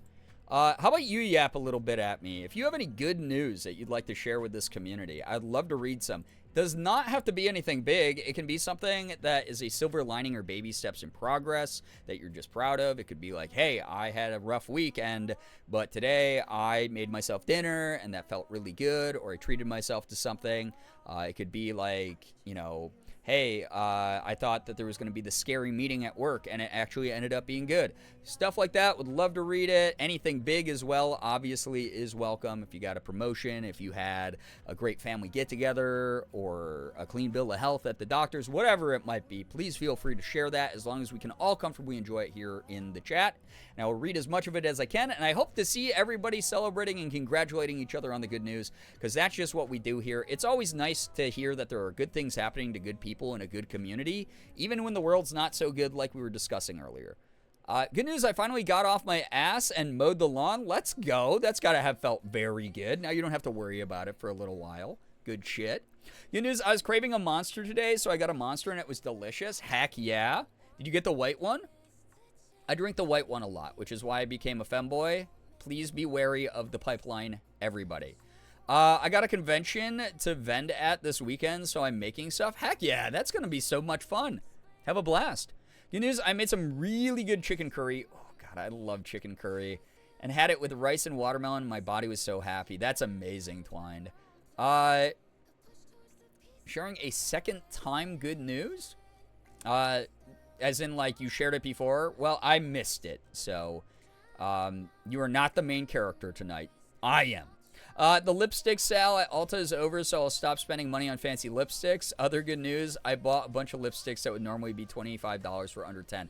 I love when Ulta has those sales, right? I love it. Absolutely love it. Some good shit. I'm glad that you got to stock up on some good stuff, though. Hanan, hello. Yeah, a bob. I do got a little bit of a bob going. Originally, I was just going to keep the wolf cut. Morgan cut into my hair a little bit shorter than I expected, and a little bit shorter than she expected. She made a first cut, went, oh, and then I felt like this huge chunk of hair fall down my back. And I was like, how much was that? And she was like, that was way more than I think you wanted and way more than I expected. And then she still doctored this to make it into what you see now. And I actually really like it, and I'm warming up to it a lot. And I'm glad that a lot of other people like it as well. So thank you. I did get the white one, Cam. Fingers crossed for you. You know how it is. My good news is that I have a week off of work, and I'm so excited to get some stuff around the house. Done. And, of course, relax a ton. Heck yeah. I hope that you're able to really relax, get some good rest in. Thank you so much for sharing the good news. Good news, my younger brother bought our whole family today. Line today. Bought our whole family line today. I don't know what that is. I'm not from your area, so I don't know the names of the restaurants sometimes. But I got hibachi shrimp and lunch portion. I got a lunch portion of hibachi shrimp, I think is what you were trying to say. And I tried the Oreo Thins mint flavor for the first time. Ooh, delicious. That's very, very delicious sounding. I love hibachi. That's some good stuff right there. Also paid for groceries. Nice.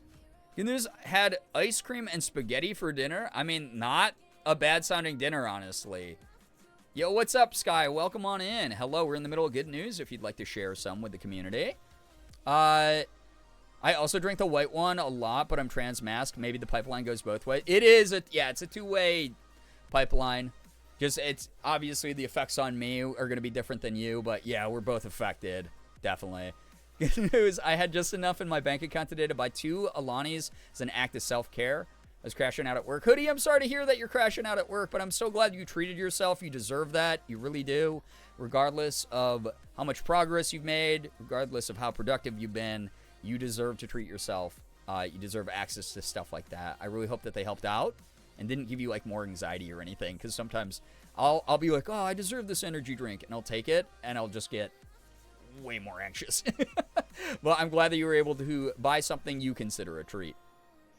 Had some grocery shopping done this weekend with a bunch of yummy food. Also helped celebrate an online friend's birthday by being part of a secret project where we all signed a birthday card for him, donated money towards his hotel for TwitchCon. It's so nice to see him celebrated by so many kind people. That's adorable, Brookie. Wonderful to hear. That's so great. I was just popping in to say hi. I'm going to go play Rivals with my friends. Good luck. Please don't throw by playing Penny on Attack. Good news, I got paid today, and I have less bills this month because I'm done paying off my school stuff for now. Heck yeah, wonderful to hear. Very happy to hear about the lowered number of bills and also getting the money that's going to take care of the rest of them. Heck yeah. Love, love, love that. In other news, Morgan and my rent is going up again, so that's fun. We get to deal with that very soon. So the opposite, I guess it's like the law of equivalent exchange, where you have less bills, I have more now. My good news is that I made it home safely despite being extremely sad that I'm currently missing the last night of KCON. Hey, you still got to make a lot of cool memories, and I really hope that you're able to put all of your energy and your time into remembering those and being grateful for having an experience that some people didn't get to have. Very, very happy you got to go. And very happy to hear that you made it home safely as well, truly. Good news, I think I mentioned it last time, but I found a flower bed that functions like ADHD meds by calming my brain while letting me focus. Flower blend. Flower bed. Why did I read it as that? Dyslexia just taking out random letters, apparently. I'm going to be unstoppable. Yeah, Liz, you mentioned that. And honestly, it is so awesome when you find different strains or blends that are like so, I don't know, like the equivalent, like a holistic equivalent to medication that has more side effects, right? Like, there have been a number of times that's happened for me where I've just been like, this is awesome. This is really great. So, oh, you meant lunch and you spelled it wrong. You're good. You're good. Good news, when I went to Trader Joe's, I got a bunch of stuff to make acai bowls because I was desperately wanting one. And I got blueberries, blackberries, and yellow watermelon. I'm excited for. Proud of myself because I wanted to buy a plant, but I'm still recovering from the mealybug incident. Oh, secondary good news, no more mealybugs. And I didn't want to overwhelm myself with a new plant. I'm so glad that you recognize your limits. You know, anything can overwhelm anyone, right? We all have our limits. We all have our own inabilities to push past certain barriers. And that's a lot of the times conditional. And we'll change, and we'll have the energy down the line to, like, you know, multitask or juggle or whatever we have to do. But I'm really happy that you were able to acknowledge that within yourself, and in the meantime, still treated yourself to something else. Really hope that you enjoyed those acai bowls. That sounds awesome. Good news, I'm slowly convincing my mom to redo my hair streak before my birthday. I had what I call the Aaron Hansen look, but had to dye all back for an event. Well, enjoy doing that. For those of you who have been around for a long time, and seeing some of my emotes, I used to have a hair streak. I rocked that for a very long time with the side part. I can't believe you all allowed me to do that. Good news, I've had the energy to work on some commissions. Great lady, so proud of you. Very happy that you're able to do that. Keep going. You're doing great. Very, very proud of everyone who's, you know, again, looking over your energy like I was just talking about with Becca, knowing your limits, and then approaching things when you have that energy so you're not pushing yourself into burnout. Or, in my case, not pushing yourself deeper into burnout. Again, my approach with my therapist right now is I'm not going to recover from burnout right now. There's just too many things outside of my control that are always going to be contributing to it. But I'm going to actively make sure I don't push myself further into it. So, yeah. But, yeah. Good news, I work nights at home now, and I can finally join more streams here. Heck yeah, that's wonderful to hear. It's good to have you back here, Clarodactyl. Good news, family reunion yesterday was nice. And I'm almost done with the fingerless mittens for my middle brother. Once they're done, I only have 3 more Christmas presents to make. Heck yeah, getting a big head start on that stuff. That's great. I'm sure that everyone's going to appreciate that. Very happy to hear that your family reunion went well. Also, good lord, I do not know how to talk, apparently. Good lord, where was I in chat? Oh my god, I just, like, scrolled by a bunch of stuff and accidentally lost my spot. I think I'm way behind here. Good news, if I skip your good news, again, feel free to share it again if you'd like to. So, good news, half a scoop of peaches and dreams taste so much better, thank you. You're welcome. I'm so glad that that worked out for you. Again, I've had to do that with a couple flavors where I was getting this like kind of like weird chemically aftertaste in some of them with the full scoop. And so I swapped it out. So I was doing half a scoop and then I'd wait like an hour and do another half scoop. And it was great. Just to like make sure that, you know, my palate was cleansed and everything in case there was like some kind of weird taste interaction going on. And now I've gotten it down where it's like I'll do half a scoop and then wait like 10 minutes and do half a scoop and it's fine and it's safe. And, you know, I get the same portion, but I don't get the bad like aftertaste in the taste. Happy I got to yap for a little bit, but I must go to bed. Cam, thank you so much for vibing and yapping. Really appreciate it. Hope you get some wonderful rest. Thank you for chilling. Been wanting to grow out my natural hair color and bleach a section of my bangs. Copycats, all of you. But enjoy it. Yeah, again, I had a hair streak. Aaron Hansen had a hair streak. I don't think I met Aaron when we both had hair streaks, though, which is really funny. I've gotten to hang out with Aaron several times, and none of those times I think I had the copycat hair. Although his streak's a little bit different. I made it my own thing. I made it my own thing. Other good news is that my Rogue package arrived while I was in LA. Heck yeah, I hope you really enjoy it. And if not, again, no hard feelings at all. It's a company. They're going to make stuff that some people like and some people don't like. I happen to like a majority of the stuff I've tried from them. But there have been a couple missteps where I'm like, won't order that again. But overall, I've really been enjoying the product a lot. And I've adjusted around the ones that I don't like as much and not had too much trouble doing that. I actually do have good news. I just scored an interview to be a scare actor at a haunted house. Oh my God, Shira, I know you're going to have a blast with that. There's a chance they won't hire me because I'll be gone for 2 weeks in October, but I hope my monstrous swag and screaming abilities convinces them anyway. 1 million luck towards you with that. You're going to kick butt. Always so proud of you. More good news, my knowledge of prehistoric life, mainly dinosaurs, has expanded exponentially. Hell yeah, I love hearing about people learning about stuff. Very good stuff. I'm not sure if I want to when I realized there would have to be another look that Cave Town has had. I will never beat the looks like Cave Town allegations. Listen, nothing is original these days. Just do the things that make your heart happy, okay? Thanks, 1 million. You're welcome, 1 million. But, listen, hair dye, bleaching your hair, whatever the hell, none of it is original anymore. Just do things that make you happy. Who cares? Who compares you to what? Do your goddamn thing. Make yourself happy. Heal the inner child within you. Go on adventures for yourself. And celebrate yourself in whatever ways of self-expression that brings you to. The end. Knowledge from an almost 40-year-old. Otherwise, you're just going to be a miserable shit all the time. And no one wants that. Especially you. I promise you. All right. Chat, this was amazing good news. But my bladder, God, have you ever, stopped to think about, wow, the bladder is really a wild organ. It's got, elasticity.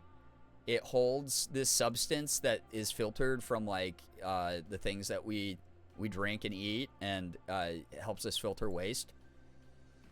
I don't know, it's very interesting. It's just a weird inflatable water balloon inside of us. You ever think about that? You ever think that if you had a completely full bladder and you accidentally got into a car accident? Well, I mean, why did I say accidentally got into? You purposely get into a car accident. It's no longer a car accident. It's vehicular manslaughter. But if you have a full bladder and you get into a car accident, maybe your bladder will explode like a water balloon, and then you'll have pee all over your internal organs, and they'll be like, oh, that's the person who's full of pee. In places it wasn't supposed to be. Have you ever thought about that? Well, if you haven't, you are now. Well, I call for a communal pee break. I have to go pee so bad. All right? So, think about your bladders. And yeah, that's like a real fear of mine. Is that I'm going to have a super full bladder. I'm going to get into a car accident, and then my bladder is going to explode. And then for whatever reason, they're gonna save my life, but when they open me up to do surgery and stuff, they're gonna be like, oh my God, there's just pee everywhere it's not supposed to be in here now, so that's think about that and enjoy it. And I'll put up Wide Bernie. You've never been here for a communal pee break, by the way. It's when I have to go to the bathroom. You are now legally allowed to also go use the bathroom, okay? So, go do that. Wash your hands if you do so.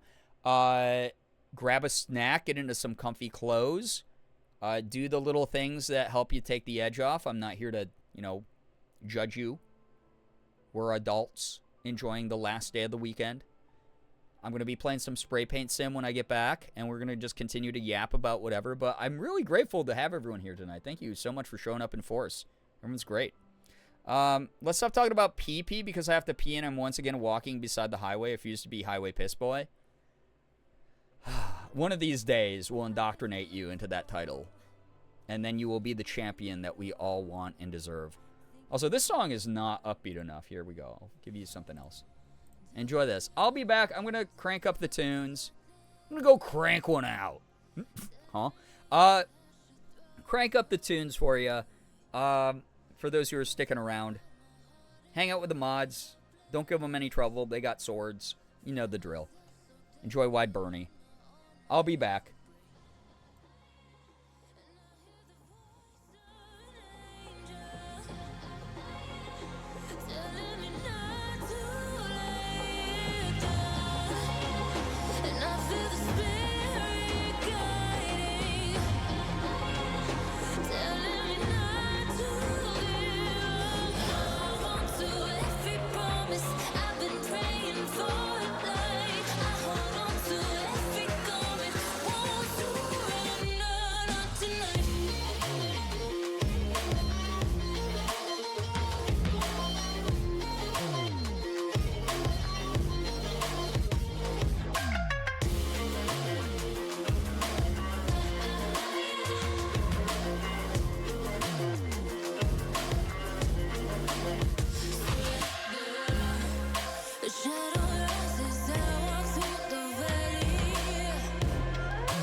Hello.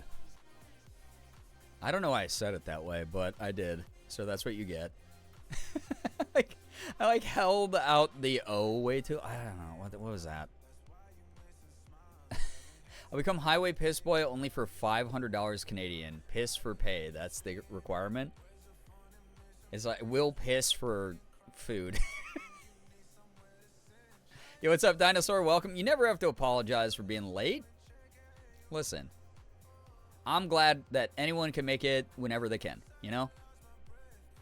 Oh, quote gods, what do you get from me tonight? Hoodie, I don't know if you want to mess with that anymore after you got, like, whatever the hell you got before. That was very cursed. You got the ass is stored in the balls. Wow. That's anatomy. That's basic science. Hello, everybody. My name is Girbeagly. That's me. Will piss for food. Blinks. Yeah. Listen, everyone's got an angle, okay? Naray, welcome, by the way. Hello, hi. Welcome, welcome, welcome. I hope everyone had a good pee break. Hope it was really lovely. Everything came out okay. Yeah, that's basic biology. Yeah, the ass is stored in the balls. Oh, yeah, poop omelet. Poop omelet, somehow, I don't know why, but poop omelet seems like more cursed than poop quesadilla was. But poop quesadilla stuck around a lot longer. I think it's because, like, the potential for, like, eggs to be more watery. Like, less substantial than, like, a tortilla. I got balls, which means no ass. Wait, I got not balls, which means no ass. Yeah, sorry. Yeah, they can only exist at the same time. So anyone without balls, you also don't have an ass. I'm sorry. As a biologist can confirm. Thank you. We have so many scientists in this community, and I'm really grateful that you help validate a lot of what I talk about. Thank you, Sammy. We'll piss for more room to drink water.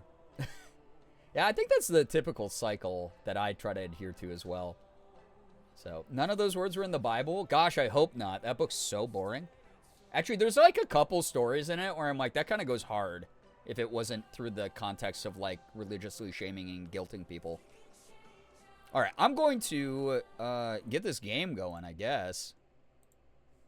Let's play this video game. I'm not on the screen, am I? Oh my god. Oh my god. Oh my god. Not true. Ass is legs. You don't need balls to have legs. You're not a scientist. We just had a biologist literally tell me I was right. Alright? Balls and ass are stored in the legs? What, is this like a wardrobe for your other body parts?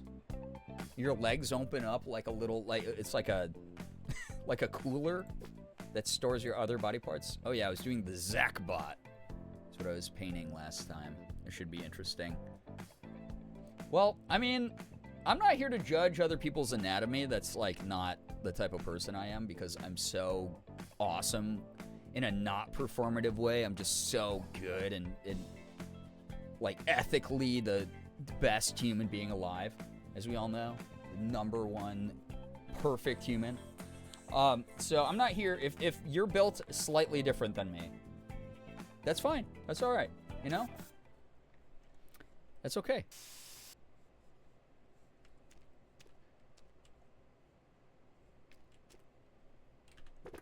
I have to get used to all the frickin' buttons again, I just realized. I'm not going to remember how to do anything. Brian is modern day Jesus. What makes you think I wasn't Jesus back then? I'm pretty old. Legs is ass, therefore legs stored in the balls. Additional good news. Tess watched K-Pop Demon Hunters with me, and she asked to add a few of the songs to our playlist, specifically Golden, Free, and What It Sounds Like. Those are excellent. I mean, missing Soda Pop and Your Idol is a little bit of a sin, but I'll allow it as long as you're still rocking the other ones. Brian, is Jesus confirmed? That's right. You give me a fish sandwich from, like, a fast food place, and, dude, everyone's getting fish sandwiches. Anyone else who grew up with the Bible and gets the reference? +5 social points to you, if you do. Way to go. He was a socialist. Turning water into piss, a miracle. Well, does that mean that everyone is technically Jesus? Because, like, I think everyone has that power for the most part. I think so. They have 3 ISNA members cover Golden at KCON on Friday, and they had Gima do an intro on the Jumbotron before the show. Is going insane. That's fun. I'm glad. It's neat to see a lot of, like, actual K-pop groups get involved with the fun, like, pop culture of that movie. And now we're gonna get sequels. Also, I did see what Ace of Snakes put in the Discord, that they are now not considering a live action. They are considering a stage adaptation. That's fine, but there's not gonna be a live action. Thank frickin' God, dude. Cause that would have been ass. I just got Netflix today, so I can finally watch it. I hope you enjoy it.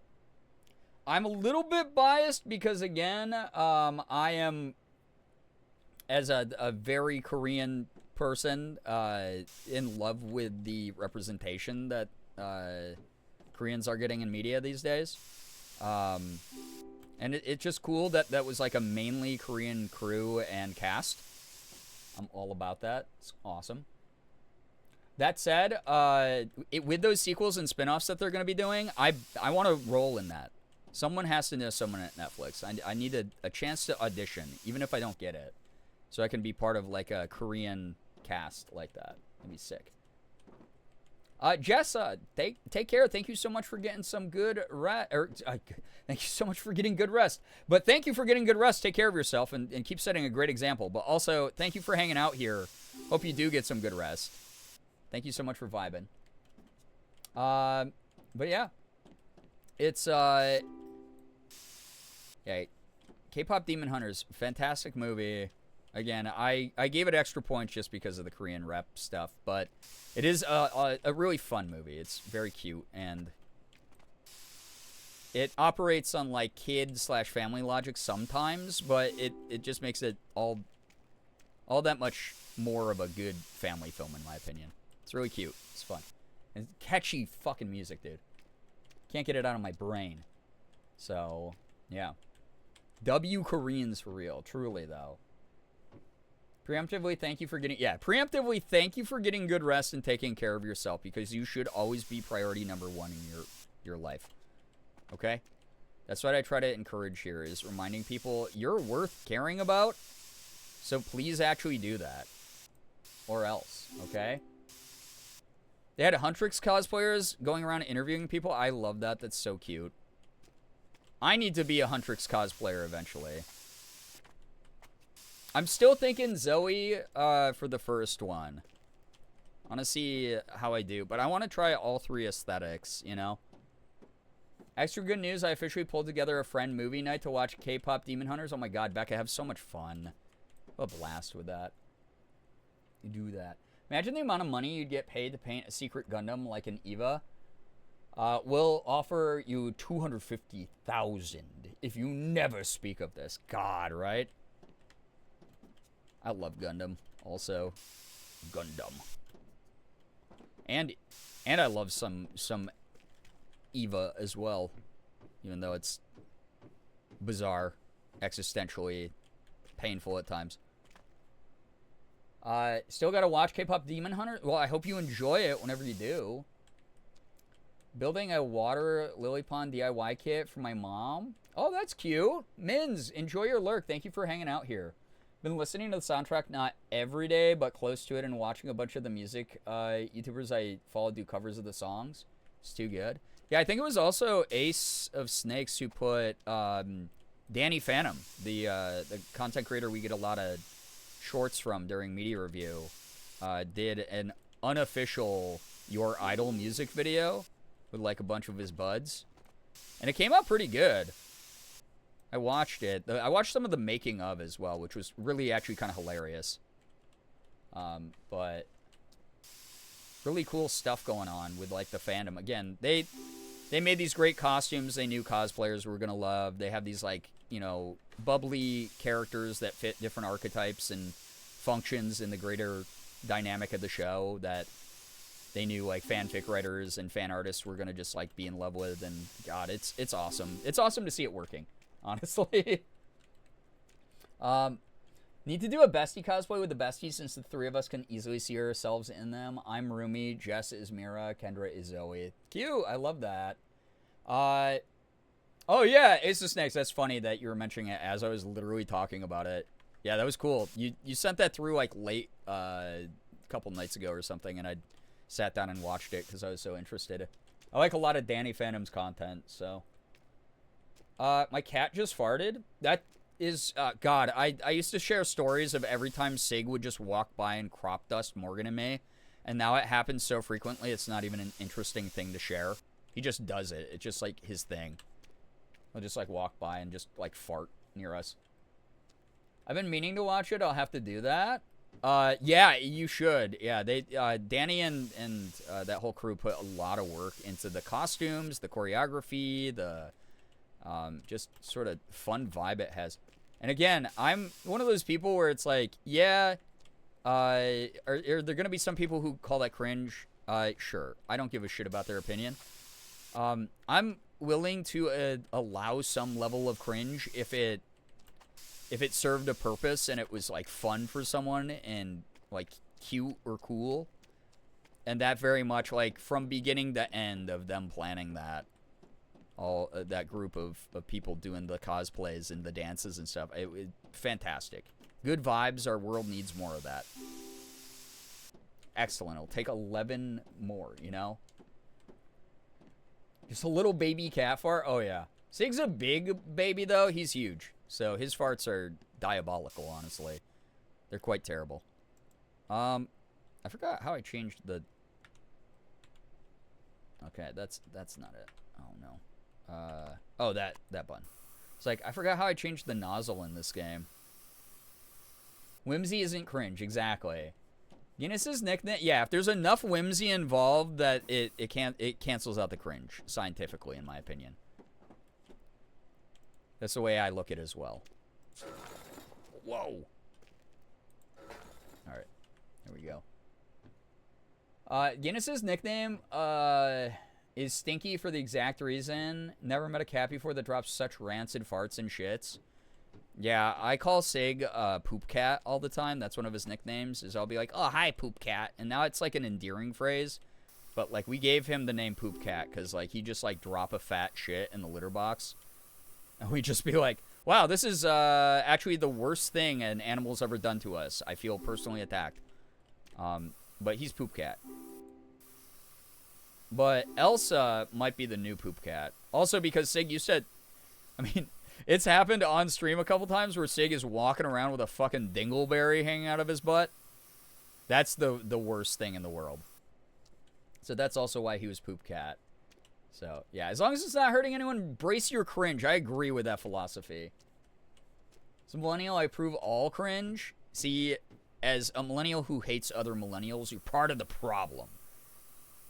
Keep the problem with the cringe from our generation is a lot of the times it's used to gatekeep, or it's used to keep people in a bubble where they're like, oh, well, I don't acknowledge any vampire stuff that came out after Buffy. And I'm like, okay, cool. You are someone who should find themselves logged out of all of your internet accounts and with no way to get back in. Is farts and shits the new boots and cats? Farts and shits and farts and shits and farts and shits. Don't contribute to the millennial problem. We are a fucking horrible... We did cringe a little bit wrong. I'll say it. I'll say it. Bear is Stinky Man and Gremlin and Monster. Oh, yeah. I mean, you've heard like 90 of Sig's nicknames here on stream. Stinky Baby Man, Monster Moo. That's my favorite one. Is Monster Moo Cow Cat is the full phrase, but it's been shortened to just like Monster Moo, and that I sing a lot like the Mama Moo song, K-pop enjoyers.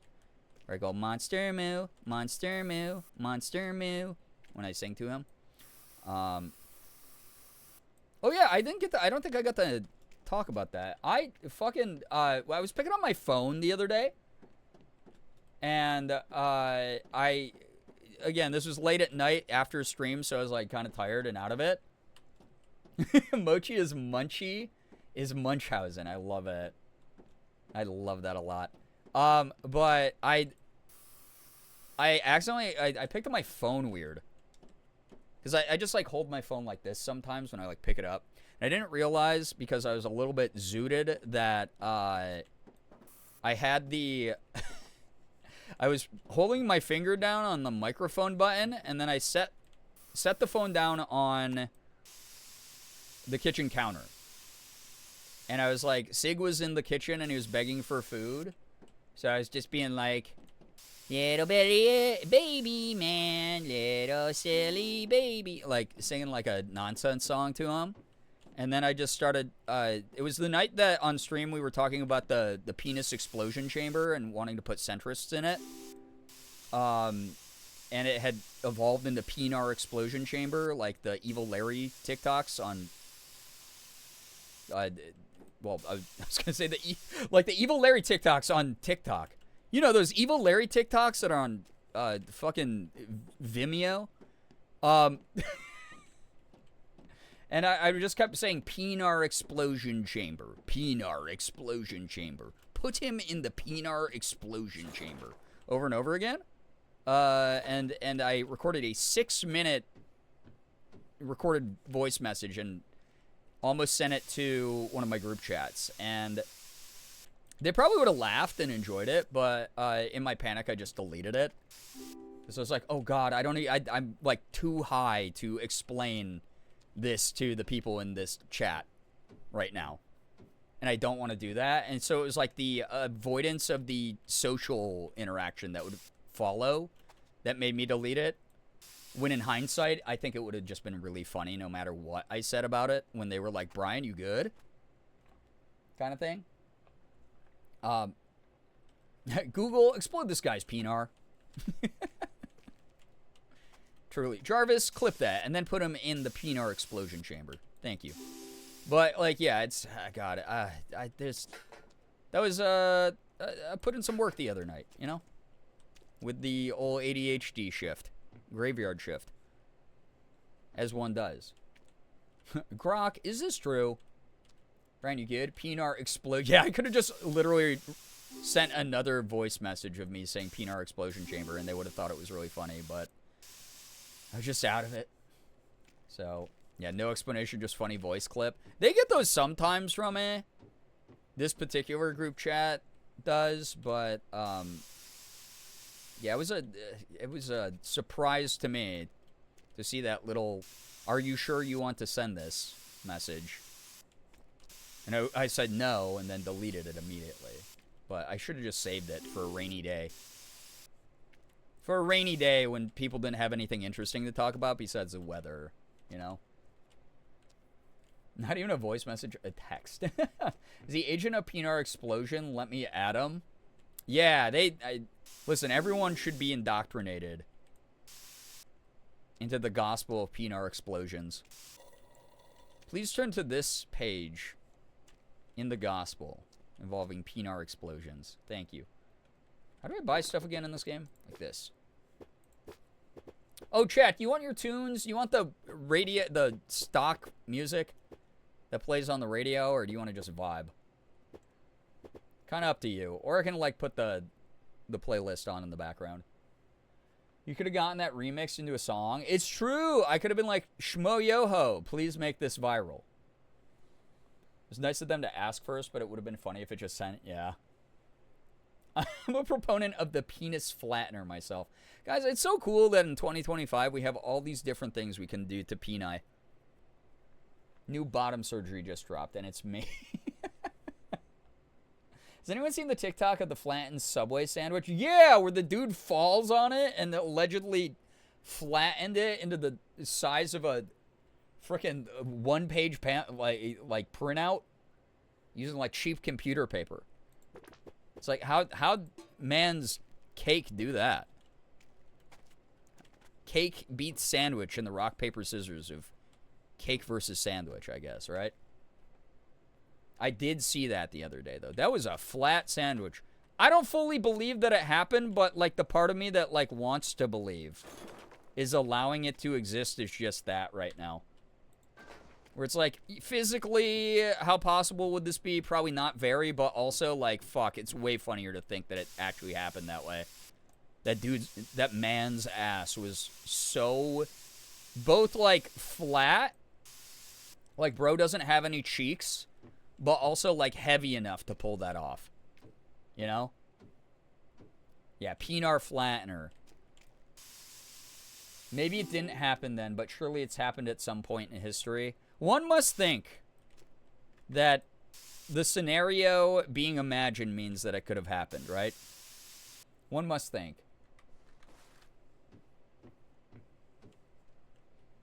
I saw the video. Is semi-convincing?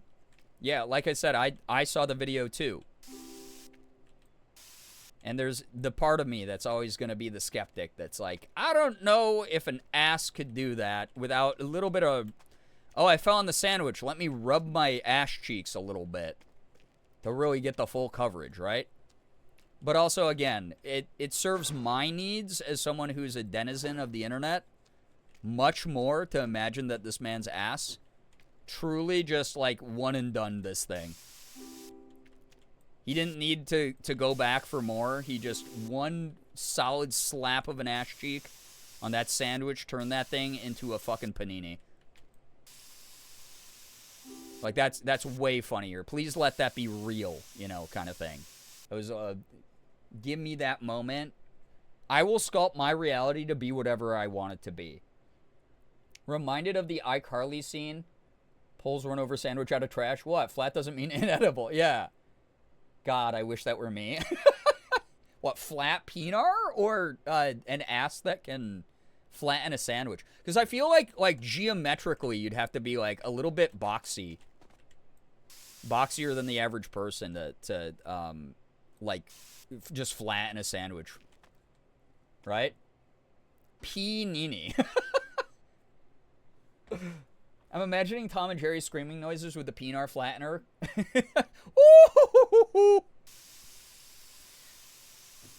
Yeah. Yeah, Looney Tunes trap. Instead of like the Acme anvil flattening like Wile E. Coyote, his penar gets flattened. And he goes, yeah, wow, wow, and makes like a weird cartoon noise. That's pretty good, right? I would watch that.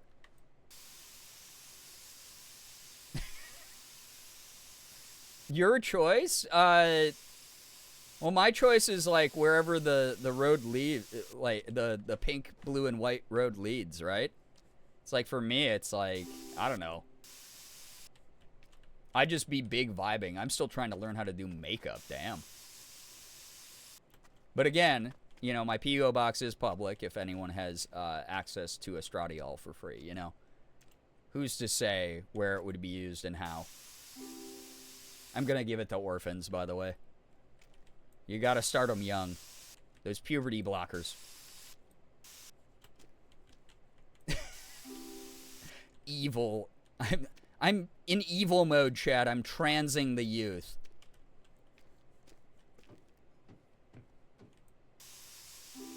Oh, nice. This is actually almost done. Excuse me. I'd like gravity to allow me to defy it every now and then. Thank you, game. Thank you. Prescriptions be damned. I'm putting that shit in your kids' food. Good luck. Thank God. Alright. Where are we? We're here. Nice. I could have sworn I saw more over here. Oh. In his little groin part. Speaking of an ass that could flatten a sandwich for sure. This rip-off Iron Giant, dude. You put a, what are they? They're not even $5 footlongs anymore, right? They're like $6 footlongs. Because of goddamn inflation. This is a $6 footlong flattener for sure, dude. No way in hell that this thing has any sort of like fluid bounciness to it. That's a panini maker. Panini press. And that's what you get for ripping off an iconic character from my childhood that traumatized me forever. The real Iron Giant, he wouldn't flatten a panini. He had a voluptuous, bouncy ass. And if I'm misremembering, don't correct me. Again, I'm sculpting reality to be what I want. But he had that Brazilian butt lift, you know? He had the BBL. Definitely. Caked up for days. Some kind of like flexible titanium, probably. Nice and smooth. Bold of the transphobes to assume I'd give my E to anyone else. It was hard enough getting it for me, right?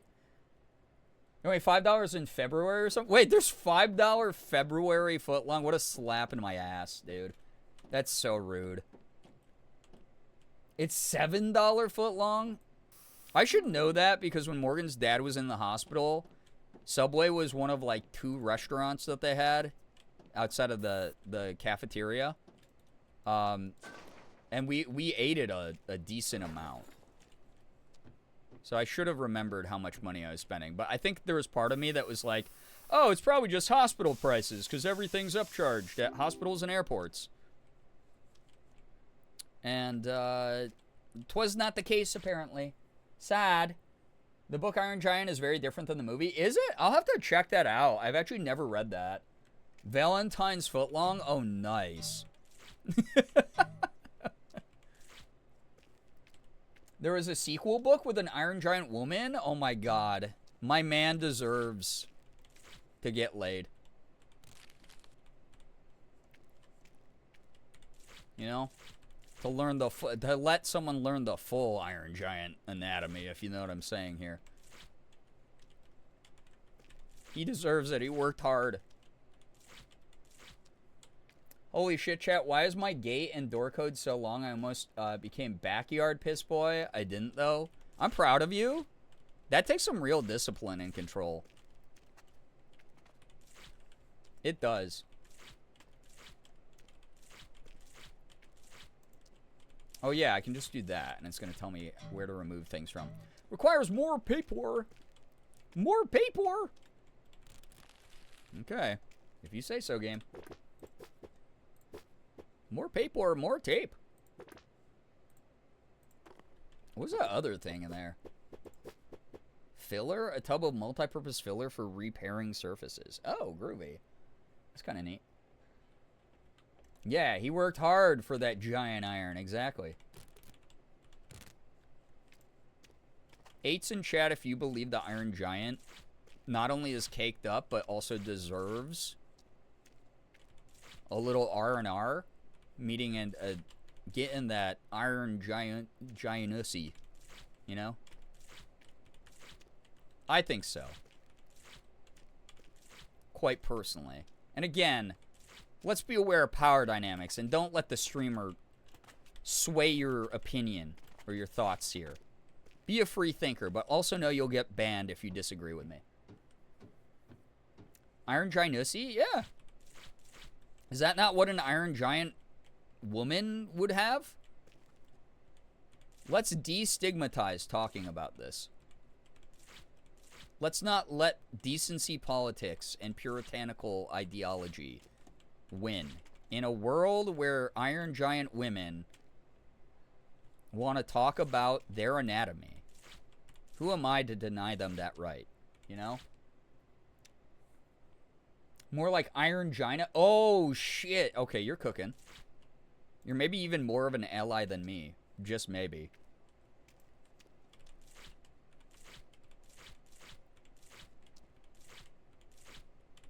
This is very satisfying.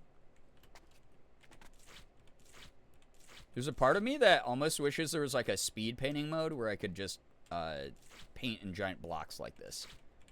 But alas, I must do manual labor, piece by piece, delicately, as all artists are doomed to do. And I sure do know art, chat. I support a world where Iron Giant women have Iron Giant dicks. Oh, that's true. That's true, too. Where the Iron Giant gawk exists.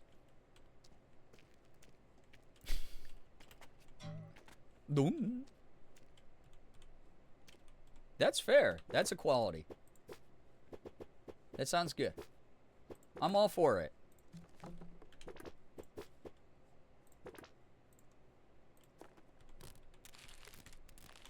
And if they support themselves via a adult content website like OnlyFans, we're here to root them on. Ah! What do you mean I couldn't grab that game? Iron Gi quality, exactly.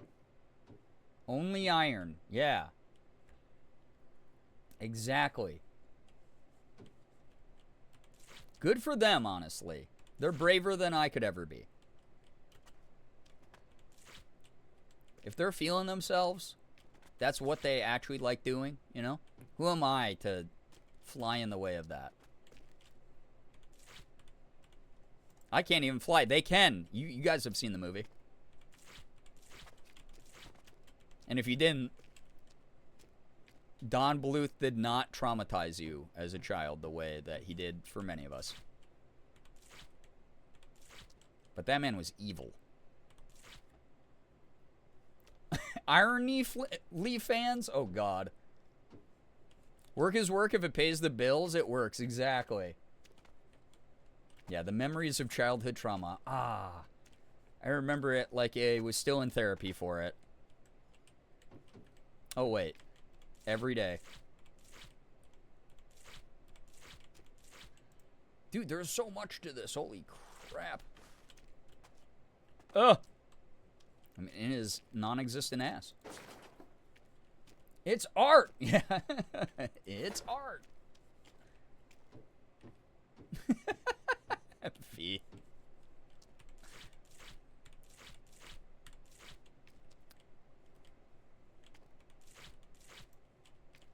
Give me...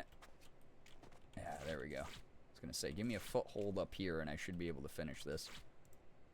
Or not? Oh, there's still 4 more parts? 4 more parts. Grundle.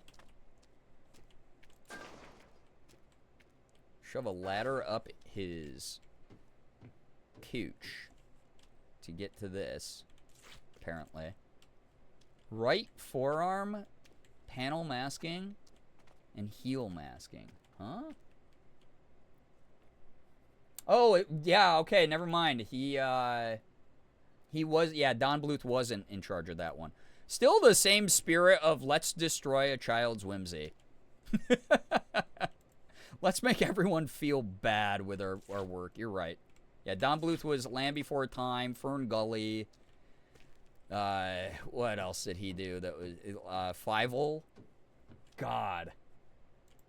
That shit. All the stuff where his Anastasia, right? Was like the other one he did. Just like, I hate kids. I just kind of want to hurt them. But I want to lure them in with like this movie that looks like it's for them. Oh, All Dogs Go to Heaven destroyed me as a child. That was not an okay movie. That terribly intense movie for children, in my opinion. Like, really good, right? But, like, I remember my parents, like, renting that on VHS for my sister and me.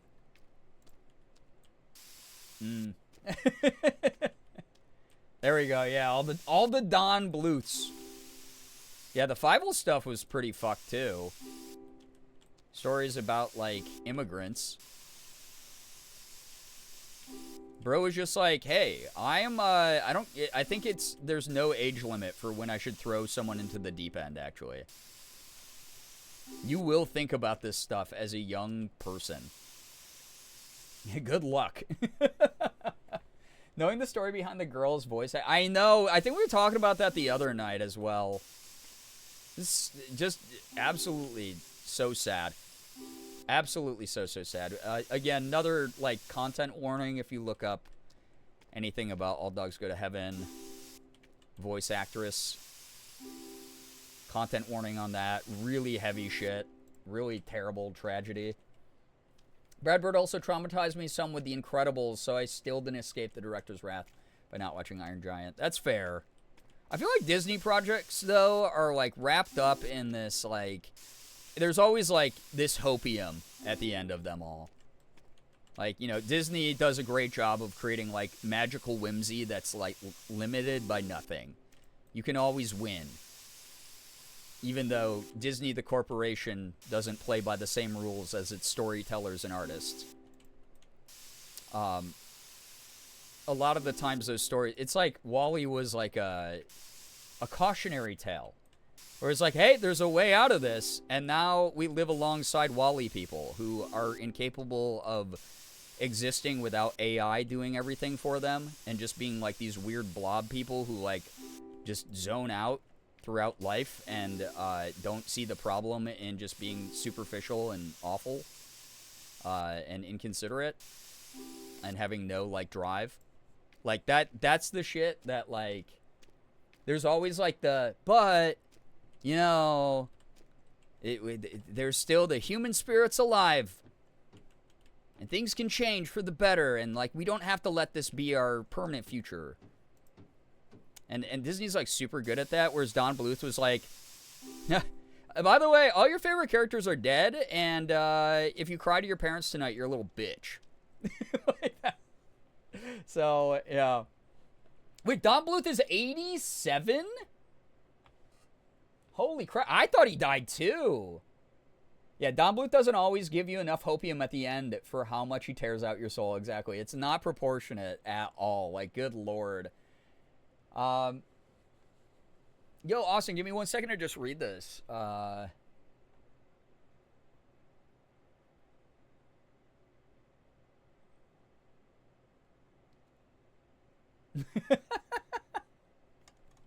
Austin, I'm glad that we can be good distraction. I'm so sorry to hear your family was going through that kind of stress. Obviously, hashtag relatable to a certain degree about, like, familial distress and health crap. Really happy that that grandma is doing okay now, and that you and your folks are doing okay. Thank you for being here and hanging out. I'm really glad we can be a good source of distraction and laughter and vibes, and the reminder that sometimes we can't control the really super serious shit going on in our lives. So it's, like, okay to just, like, dick around and be ridiculous. There's an energy and a spirit here that I think is a good reminder of that very often.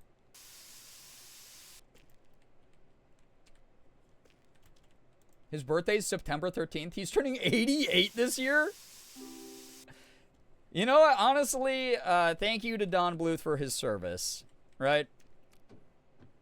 In some ways, it gave me a more well-rounded perspective, maybe a little bit earlier than I personally would have chosen for myself or other children. But, like, what a legend. 88, that's actually wild. That's absolutely wild.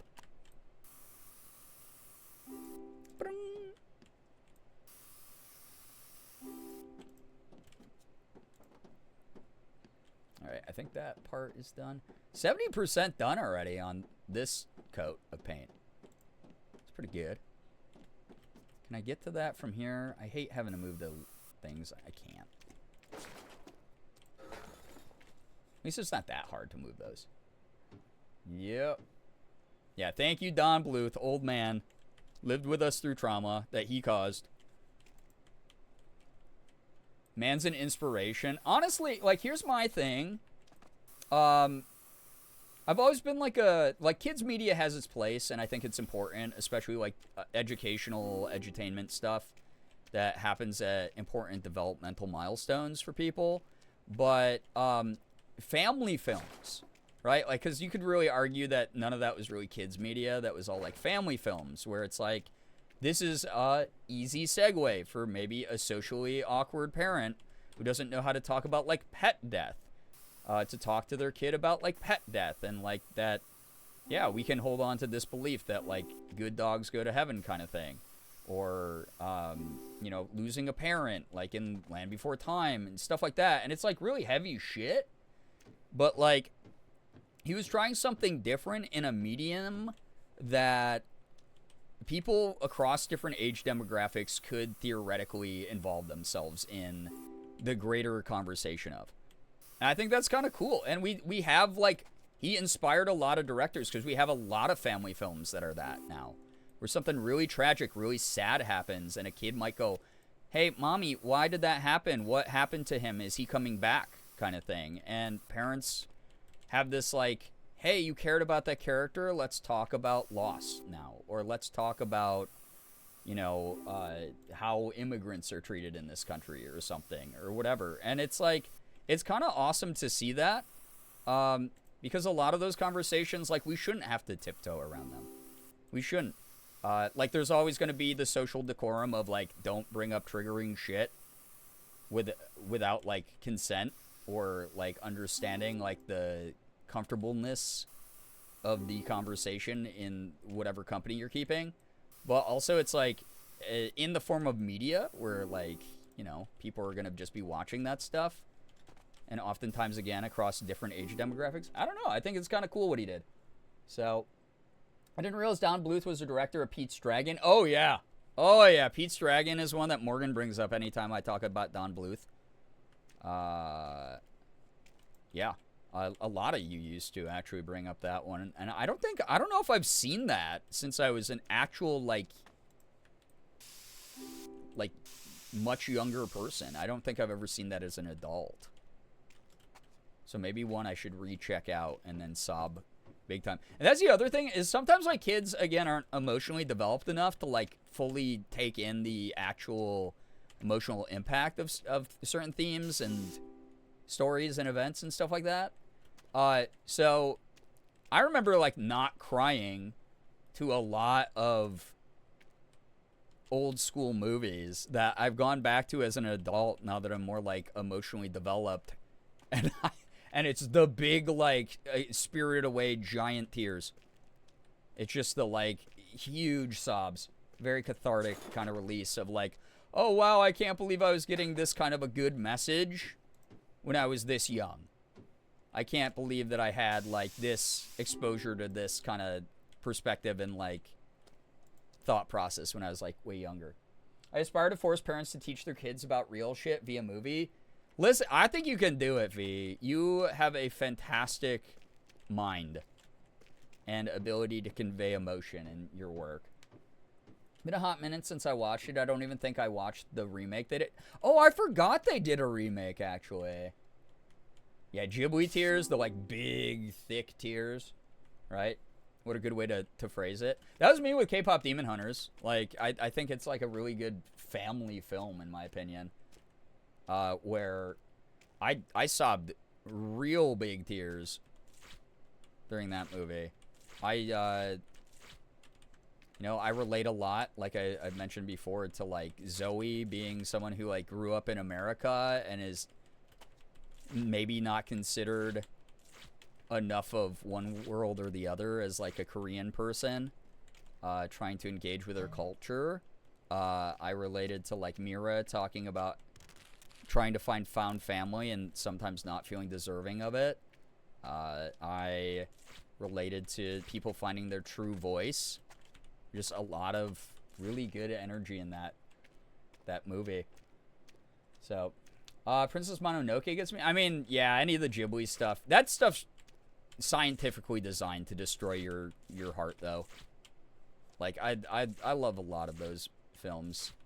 Mononoke, especially as I got older, it wasn't one of my favorites when I was younger. And then as I got older and more, like, concerned about environmentalism and, like, understanding, like, the vision that movie has, that movie's amazing. It's fucking fantastic. It's really good. It has a lot of incredible storytelling that's just the medium of artistry that it draws on is fascinating. Oh my god. I'm gonna have to paint these little knuckles and everything. God, this is gonna take 90 years, dude. Alright, well, I got time. We got time. Mononoke was always one of my favorites, can't lie. It was 50% the wolves. That's so fair, though. Those are some good wolves. You're gonna pick some wolves to be, like, enamored with. Been trying to get my mom to watch Spirited Away because she got a bunch of Soot Sprite trinkets to decorate her car with and didn't even realize what they were and what it's from. That's such a mom thing to do. That's cute, though. I hope that she enjoys it. Spirited Away that's another movie that's just, like, very good family film. And then on top of it, it's just beautiful. Like, everything about that movie from beginning to finish is just so well done. I mean, there's a reason that it went to the Oscars. Like, not that the Oscars mean everything. Some people buy Oscars, essentially. But, like, that movie is just fascinating, fantastic, incredible.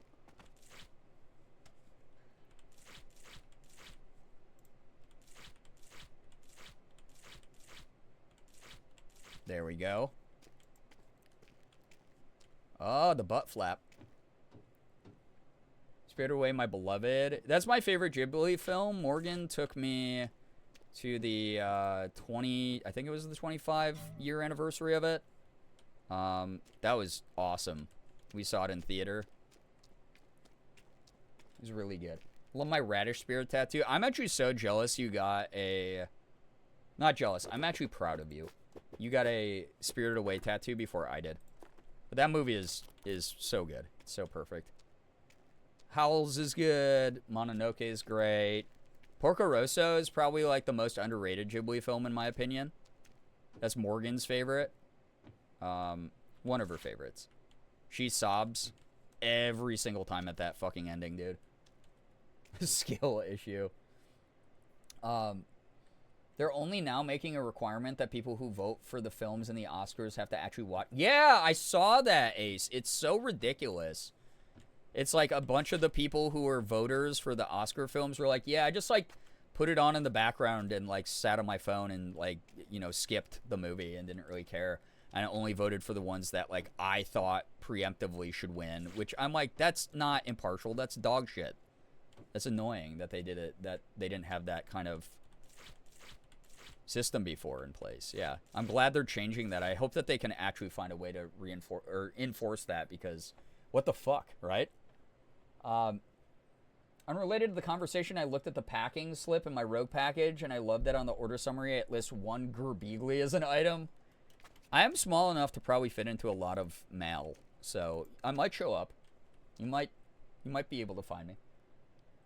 I've only seen Spirited Away and Howl's Moving Castle. Saw Spirited Away as a kid, watched it 100 times, and a friend 2 years ago made me watch Howl's. I need to catch up with my Ghibli. There's so many now, and most of them are pretty good.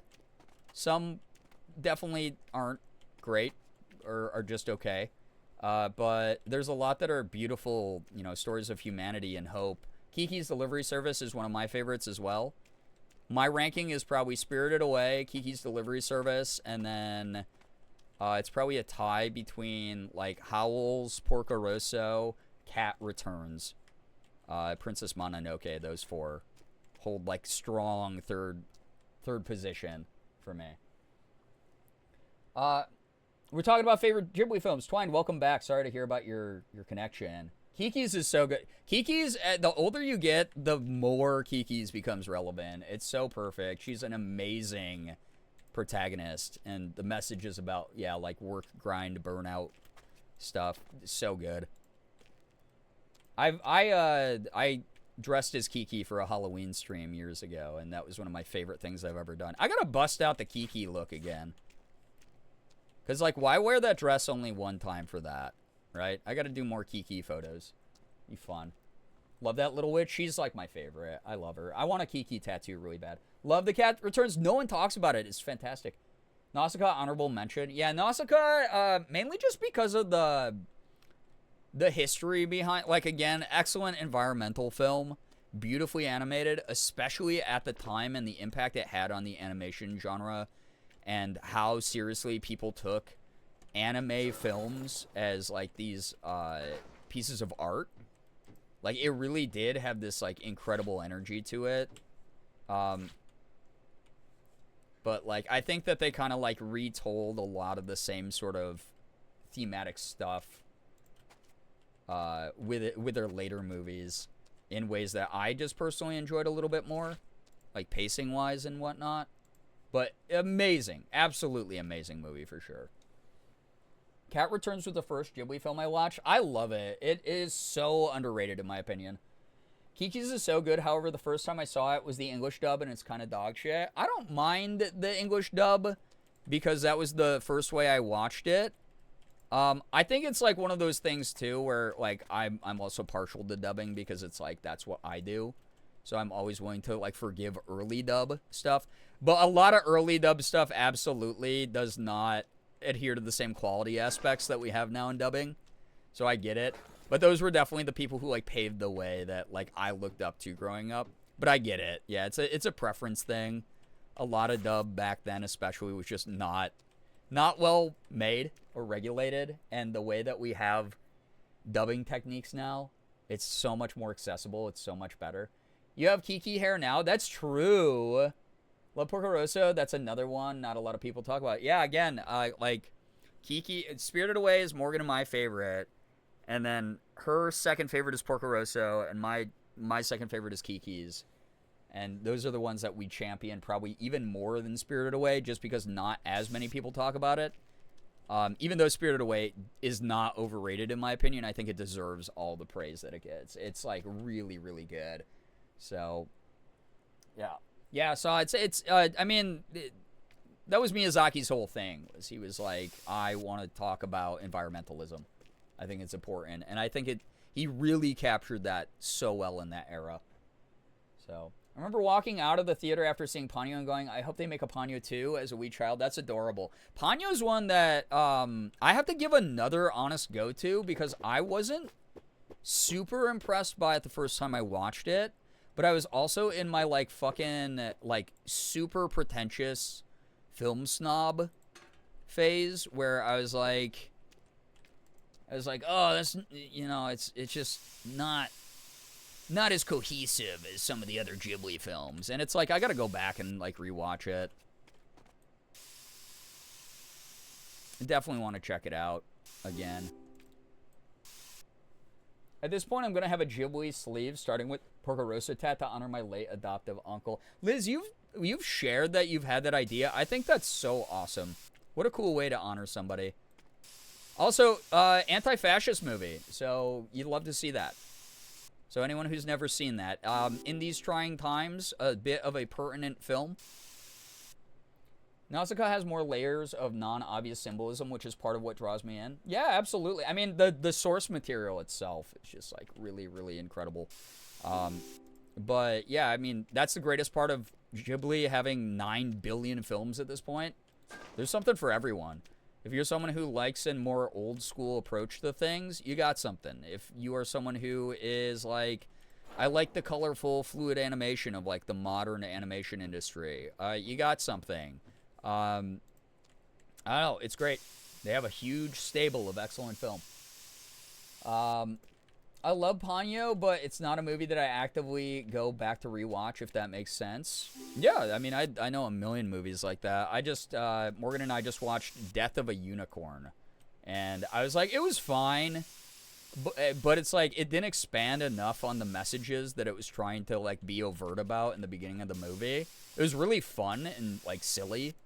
But, like, I was like, why even have sort of the social commentary you have in there if you're not going to expand upon it beyond, like, sort of the beginning of the film? So it's like a movie, like, yeah, I liked it. It was fine. But it was, like, nothing I'm going to be like, oh, you should buy that on Blu-ray without having seen it and go back to it all the time. It was fine. I'm excited to see that once and then never again. Yeah, and it's like, there are parts of it where I couldn't tell if they were intentionally leaning into the camp of it because it is a dark comedy. But also, it's like, they didn't make it overtly apparent enough that, like, oh, we're really leading into the, like, comedic aspect of this part of the movie. But it's functional enough that it was fun to watch. It wasn't, like, a waste of my time.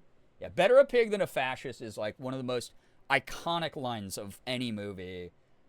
Porco Rosso, like, I like, Morgan's probably going to get, like, a Porco Rosso tattoo at some point, is what she said, if she were to get, like, a Ghibli-style tattoo. Because, like, again, that movie just, it stuck out to her, and she sobs like a baby every time we watch it. So, Miyazaki, the cat of animators, he wants to retire, but every time he's like, I'm coming back for one more. Yeah, either everyone who's trying to carry on my legacy is incompetent, and I have to do it the right way, or, like, oh, I had this thought, though. But yeah, it was one of those, like, things when he first announced he was retiring and he was handing everything over to Goro. Even insiders at the company were like, oh, Goro is not ready for this shit yet. And then he put out, what was that, Tales of Earthsea. And it flopped super hard, and everyone was like, ooh, yeah, this just doesn't have the magic. And then everyone was like, oh, well, you know, one thing's not going to be the end of Goro's career, and, you know, like, his dad will just come back, and if things get really bad. And then his dad came back, and he was like, but wait, I have so many more stories to tell, and I'm not happy with how anyone else is telling them. So, really funny. So, I just watched Death of a Unicorn as well just today, and Final Destination Bloodlines. Oh, Morgan and I are so excited for that one, actually. That's, like, hardcore, just, like, you know that shit's camp. It's fun double feature back to back. But yeah, Death of a Unicorn was not what I expected. Yeah, it had like a lot of fun moments in it, but it just again, it's like I don't even know why they why they were like, hey, here's this like really, really pertinent social commentary that we're making right now about a multifaceted theme that is like just really very relevant to today's times and could serve as like some level of like solidarity or some level of like comfort to people, like, you know, some levity to this weird shit going on in the world. And then they kind of just like dropped it. And you know, everyone makes a movie the way that they want to make it. It's whatever. And sometimes it's out of a director's control or out of a writer's control, where once it hits the producer's you know, cutting room, things get omitted and changed and put out of order and blah blah blah, and it makes a lot of good movies turn into mediocre movies or bad movies. And that could have suffered from that, but I don't know. I felt like part of the vision somewhere along the way was lost, and it kind of became generic to me, and it was fine. The CGI in it is terrible, and I can't tell if it was intentional or not, because it is hokey. But, God, this is some PlayStation 2 level fucking graphics at times. My family loves watching the Final Destination series together. This is a must-watch, and we enjoyed it. Yeah, it's just so, it's like so, like, they're so bad that they're good kind of movies. I wish we could talk more in depth, but it's so new and I don't want... Yeah, for me, my thing is I will talk about movies in depth, spoiler-free as possible, every time. That's my philosophy, is it doesn't really matter how old... Like, every now and then, you know, like, everyone knows, you know, Darth Vader is Luke's dad kind of shit, right? But it's like, if it wasn't, like, a big cultural moment, there's a good chance someone out there is like, oh, you know what? I wanted to see that movie as a kid and I forgot it existed. Never gotten to see it. And if I'm like, oh yeah, oh shit, yeah, that movie from 4 years ago, or well, I guess I hope they weren't a kid 4 years ago, but like that movie from like 8 years ago, yeah, you should definitely. This happens in it, by the way. You're gonna love this part. Like, I've now ruined someone's first moments with that. Of like, you know, experiencing that cool movie that we all got to experience for the first time, that I wish I could like go back and experience again for the first time. But if you want to read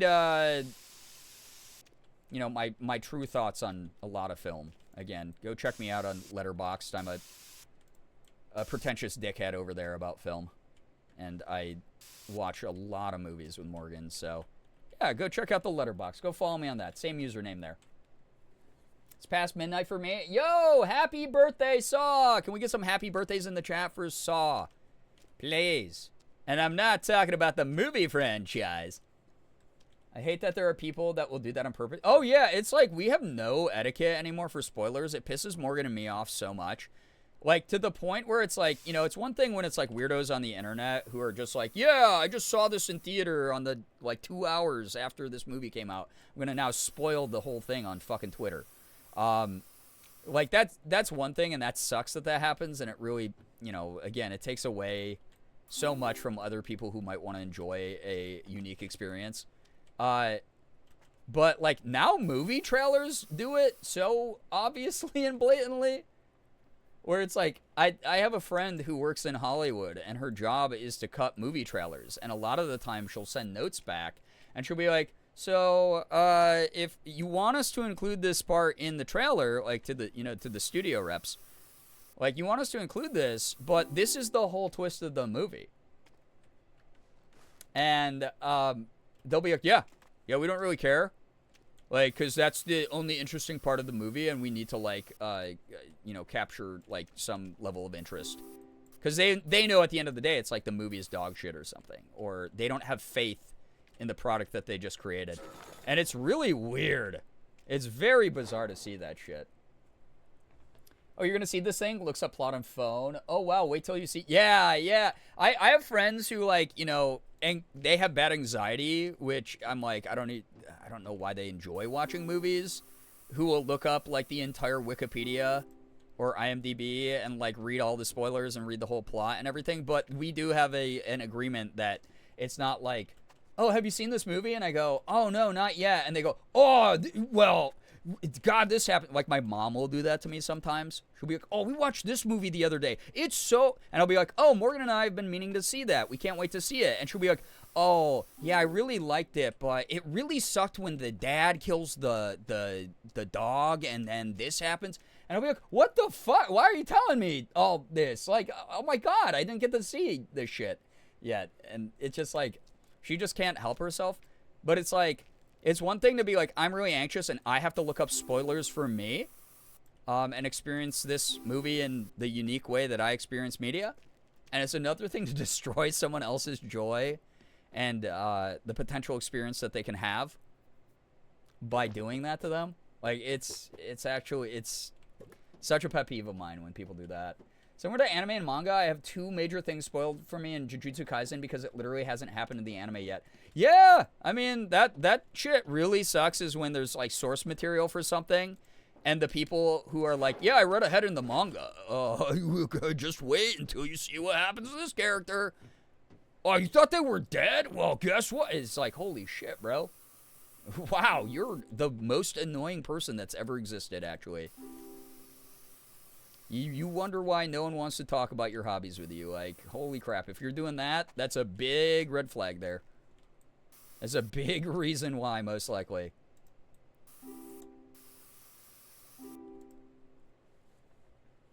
Thank you all for the happy birthdays. You're welcome, Saw. I'm a freak and don't care about spoilers and often actively spoil things for myself, but I respect the spoiler-free lifestyle. See, that was my thing. It's like Sinners, right? Again, I won't spoil the obvious spoilers that everyone has spoiled already about the twist, what was supposed to be a twist in Sinners. If you have never seen a trailer, if you've never seen any online discourse about the movie, etc., you will have no idea what I'm talking about, and I'm going to leave you in that chamber so that you can enjoy what the fuck happens in that movie when it goes off the rails, and it's because it's incredible. But I wish I'd gotten to go into that movie without knowing a single thing about it.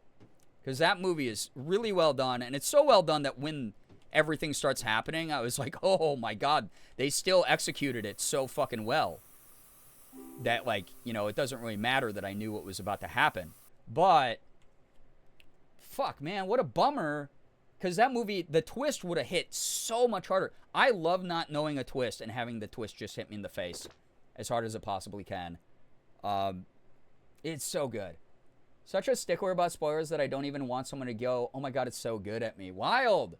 Well, sorry, you're going to get that a lot here. Especially if you check out my letterboxd. It's me regularly being like, this is worth it or this is not. Anticipation spoilers. Everyone has different limits on those. So I get that. Like with video games, right? I'll meet a character in like Baldur's Gate and I'd prefer if people aren't like, oh my God, you're going to hate this character, Brian. Because then I'm like, okay, cool. Now I know this guy sucks. But like when it comes to something like a movie, yeah, that's harder to avoid, I feel like. But I understand it. Sinners was one I went in completely blind for, and I have zero regrets. Definitely worth knowing nothing. Yeah, I wish I had known nothing because it was just so phenomenally good. Somehow avoided spoilers for the first 3 seasons of Stranger Things, despite not watching. Wow, with how feral that fandom was, that is actually impressive. The minute I got invested, I was spoiled the day after the season finale came out. That is ass. I'm so sorry, Hoodie. That season finale, though, man, absolutely wild. So I have a grudge against a guy who saw me reading the first Death Note and told me the ending because he assumed I was a fake manga fan. That's no one's business to determine either. Fuck that guy. I hate that guy too. I have no idea who he is, but fuck him. Sinners is right up there with K-pop Demon Hunters for me. I didn't know the twist and it got me and it just, fuck, it was so good. And the best part is, both of those movies are supernatural musicals. Who knew? Who knew that's what we needed to heal right now? Absolutely. Yeah. Amazing movie. BTW. Hopefully people get to enjoy it in their own time, in their own way.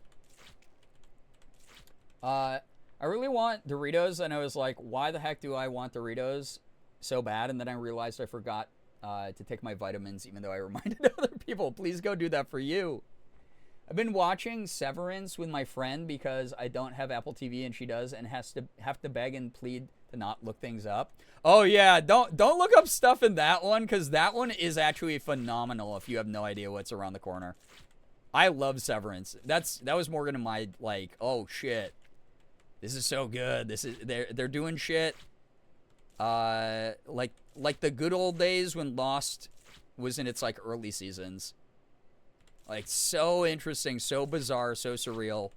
Good shit there. Yeah, that's one. Please don't spoil anything about Severance, chat, for other people. I had a friend who knew how much I didn't enjoy spoilers in the slightest, but their mentality was basically, okay, but I want to talk about it. We're no longer friends. Yeah, kind of funny how that works, right? You do the thing that someone else asked you not to do intentionally to them over and over again while trying to justify it when it's pointed out, instead of going, oh, sorry, I just forgot.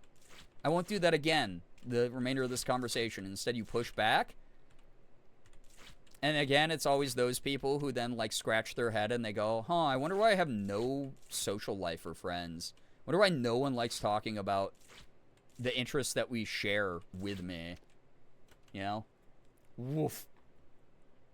I've been refraining for the most part from spoiling stuff for myself. It's worth it. Oh my god. That show is, God, that's cinema. That show is so good. I'm glad that you're enjoying it, Shira. It's really, really fun. There's a couple things that they did in the most recent season that I was like, oh, interesting approach. But nothing has happened that has made me hate anything about that show yet. So, I enjoy it.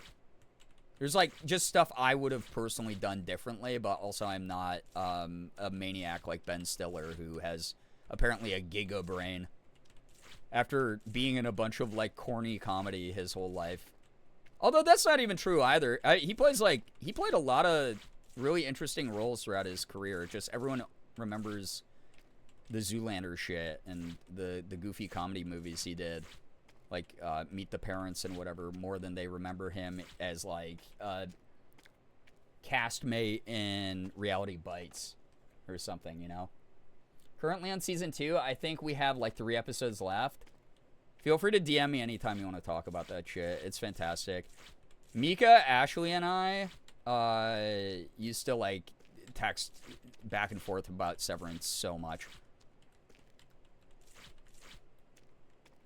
Also because Mika could definitely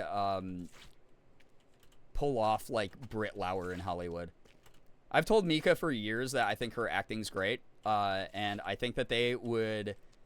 I'm not saying, like, a lot of people are always like, oh, Mika looks just like Britt Lauer. And, like, yeah, sure, I can see some physical similarities there, I guess. But, like, mainly the same energy. Like, the way that Britt Lauer interviews, she is so freaking goofy. She is so silly. She interviews the way that, like, Mika talks to people, like, people she collabs with on stream.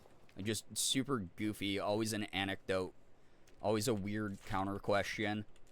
I think if Mika ever made it into Hollywood, if that was something she aspired to do, they would absolutely kill it. They would be able to, like, pull off that kind of natural charisma.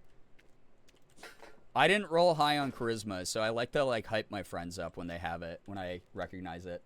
Because Mika is, like, pure Riz kind of person. He's very charmingly funny. Inoffensive human being.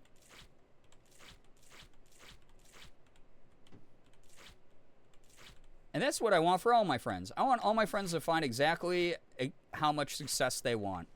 If that is hanging out in a peaceful lifestyle in the countryside in a big house full of dogs, awesome. Never having to worry about doing work again, awesome. If it is them making their Hollywood dream happen, that's awesome. If it's them wanting to be the biggest content creator in the world, that's awesome. I'm going to root those motherfuckers on. Charisma, uniqueness, nerve, and talent, right? Drag Race references spells... Oh, I had no idea. Because, again, I've seen 2 episodes of Drag Race in my life, but I love that. That does spell something exceptionally powerful.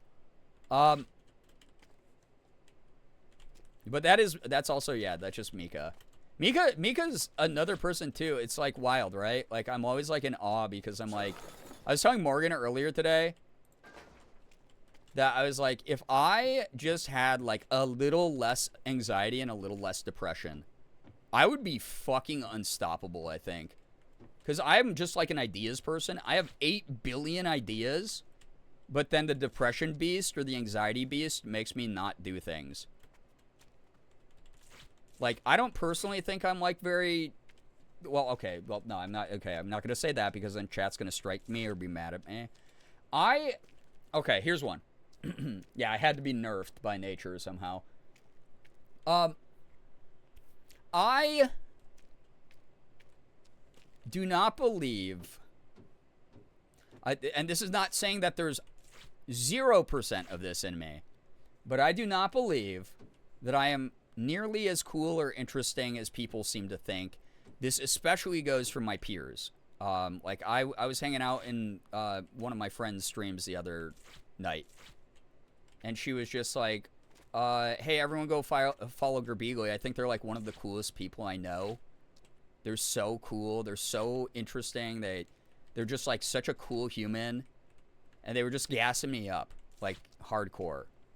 And obviously I went to, you know, therapy in the beginning just for, like, imposter syndrome.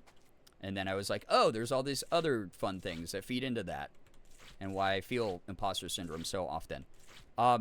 But it was like one of those things where I was like, oh my god, that's really nice. But it's like, maybe I can accept, like, yeah, I'm a little bit interesting or something in the aspects that she was saying. But, like, not nearly as interesting or as cool as she was trying to, like, insinuate to her chat. And cool is subjective. I know. Listen, I know. But, God, I know some of the ideas I have are cool. I know some of the things I want to do with my career, for instance, are neat. And that other people would find a genuine interest in it. But until I get there, I don't feel like I'm as interesting or cool as people assume I am. I'm a ball of anxious nerves. I'm a ball of self-doubt. You know? I have potential, and I have, like, a lot of really unique shit within me that is dope as hell that I want to see happen. But, you know, I'm trying to deal with the brain shit first. Really so cool and interesting that guesting with Mac brought me over here to stay for good. The one time when we've been able to, like, fit me into the schedule in fucking 8 billion years, right? Oh, by the way, okay, I think I mentioned this the other night, but if I hadn't, speaking of going all the way back to talking about You Will Never Not Matter, Ethan and I are planning some peak lobbies. Most likely this week. Most likely just the two of us, because every other lobby we've tried to form with people has fallen through. So we're like, fuck it, let's just do it ourselves then. So it's gonna be duo peak between two people who hate each other and one person who doesn't listen to instructions or pay attention to what's going on in any game. I will drop you the hint that that person I'm referring to is not me. And one person who is probably going to try, like, a little bit, but mainly just scream at the other person. I'm going to drop you a hint on that one. That one's probably me. Not the throwback. You've done so many cool things in your life, and the way that you present yourself is cool, in my personal opinion. Well, maybe we got to work on that opinion meter. You're so cool and interesting, Zip It. This was not me trying to fish for compliments. I acknowledge that I'm, like, a little bit interesting, I think, maybe. I've gone through enough weird shit in my life that I have to be, by default, slightly interesting, so I'll give people that. But, like, I don't... Chat, y'all gas me up a lot when I'm just like, I'm just talking about my silly little feelings. I'm aware that, like, if I had a little bit more confidence, not necessarily, like, ego, but just, like, little bit more, like, genuine confidence, I'd be getting a lot more done right now. And I think a lot of people would be really happy with the things that I could create and do. You're interesting enough to have been worth my time for the past 7 years. No, that's just cult-like indoctrination. That's all that is. You've been fooled into thinking that that's your free will, but I've actually just brainwashed everybody. So we know you can't listen to instructions. Ethan will carry you. Yeah, maybe we'll fit in the what was it that we were gonna do? Chat, I'm genuinely. What was the game I owed y'all with Rocket League, right? Maybe we'll fit in Rocket League during that stream also. Chat just wants to compliment. Maybe Chat just wants to compliment you of their own volition. There's no such thing as free will here. So again, I think that that is false. But you know, it's a thoughtful way of looking at things for sure. If you're trying to come up with a reason. I used to not think I was cool or interesting, and then I started saying good things about myself out loud and deciding I was cool anyway until I started believing it. It's been 4 years of working on that with my therapist. Listen, I do some things for me now that I never did before. There's sub goals, there's tip goals on the screen. There's the belief that I deserve to at least make rent and bills doing my job that I do every week. You know? There we go. I didn't want to have to bring the ladder over here for that. Oh, I'm gonna have to anyway. All right. What, were Ethan and I gonna read more fanfic about ourselves? I don't think any's been written since like 2019. So probably not. We probably read it all. I'm gonna ask mods to strike you. I mean, you're allowed to. Yeah, rip Crankyvore2988. I hope it's not rip. I hope that they're just doing well wherever the hell they snuck off to. They were great. Listen, again, none of this, I don't want this to be misinterpreted as me beating on myself. Because that's for a different website. But it's more of I'm aware of my limitations, and I try to balance out a realistic, grounded view of myself, while also knowing my brain does tend to be a lot meaner to me than the average person's brain. And I'm trying to find like a good balance of that, you know? So I won't strike you, but you are on thin ice. Items of trampoline and tartan nozzle were unlocked. As if for now, there's nothing else in Spatterville that needs spraying. As soon as there is, I'll let you know, but the folks here don't mind. You paint their houses, roads, anything really. They're an odd bunch of people. Got a lot of happy customers, especially Fiona. She loves the work you did on the bridge, so I'm sure there will be more jobs on the horizon. Wait, did I just beat the game? I did?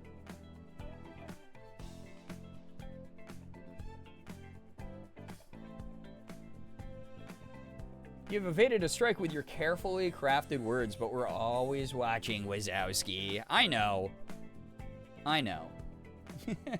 We did it! I beat the Vidya game. I had no idea Robot was the last level. But that is now over, I suppose. So, thank you for hanging out here. Vibing. Well, I did that. Okay, gamer. I know! I gotta put it on my phone. I have again, the neurodivergent urge to document everything that I do. I have to put Spray Paint Simulator in here. In my little Google Doc. Now you have an hour to kill? Wait, why do I have an hour to kill? What are you talking about?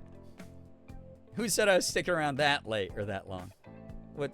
I actually have an important work meeting with a brand in the morning that I'm probably gonna just be really tired for. So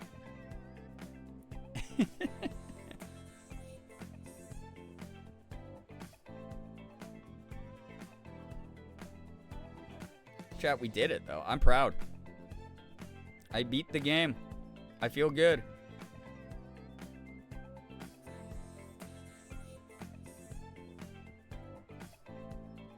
Good luck with your meeting. Thank you. I appreciate that. Because you can't leave. Why can't I leave? What do you mean? Is this my Hotel California?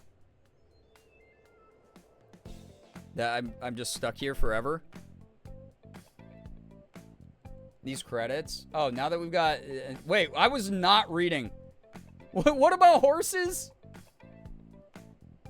You know any horses that might be interested? What about what? Applications at jobsforhorses.com. With the subject set to, I'm a horse looking for a job. Another huge shout out, by the way, to Whitethorn Games. Whitethorn Games sent this through. Also had me as part of the launch of this game on their channel, which was a cool channel takeover. I miss Bjord Hansen Smith. Oh, darn it. Wait, are they starting over? I think they are. But big shout out. Huge thumbs up like our big mech buddy's doing here. To Whitethorn Games. Thank you for a fun game. I did not realize that there wasn't more levels. I was like, man, I can really like milk this guy here. But that's also for another website. Okay, well, free spray is just you go back to whatever your favorite thing is. Make yourself a custom work uniform. It's kind of cool. Well, career mode is over.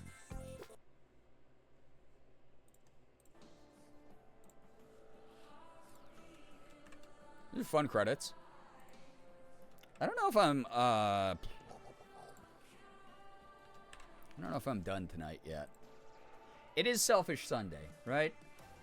It is Selfish Sunday. What else do I have to play? I guess I have like 8 billion other games. Well, I guess that game's not going to be in the rotation for voting on the Discord. Maybe I'll bring Power Wash Sim back. Who knows, though? Wait, why do I have Milk Wave emotes? Because the milking? Why would you use those milk emotes when there's crab milk right there? From a freshly squeezed and milked crab. Which, chat got like, what was that, 2021? Chat got really feral when I said that I might delete it. I said, oh yeah, we might replace the slot and the emotes from crab milk to something else. And then people rallied. Y'all really rallied around that one.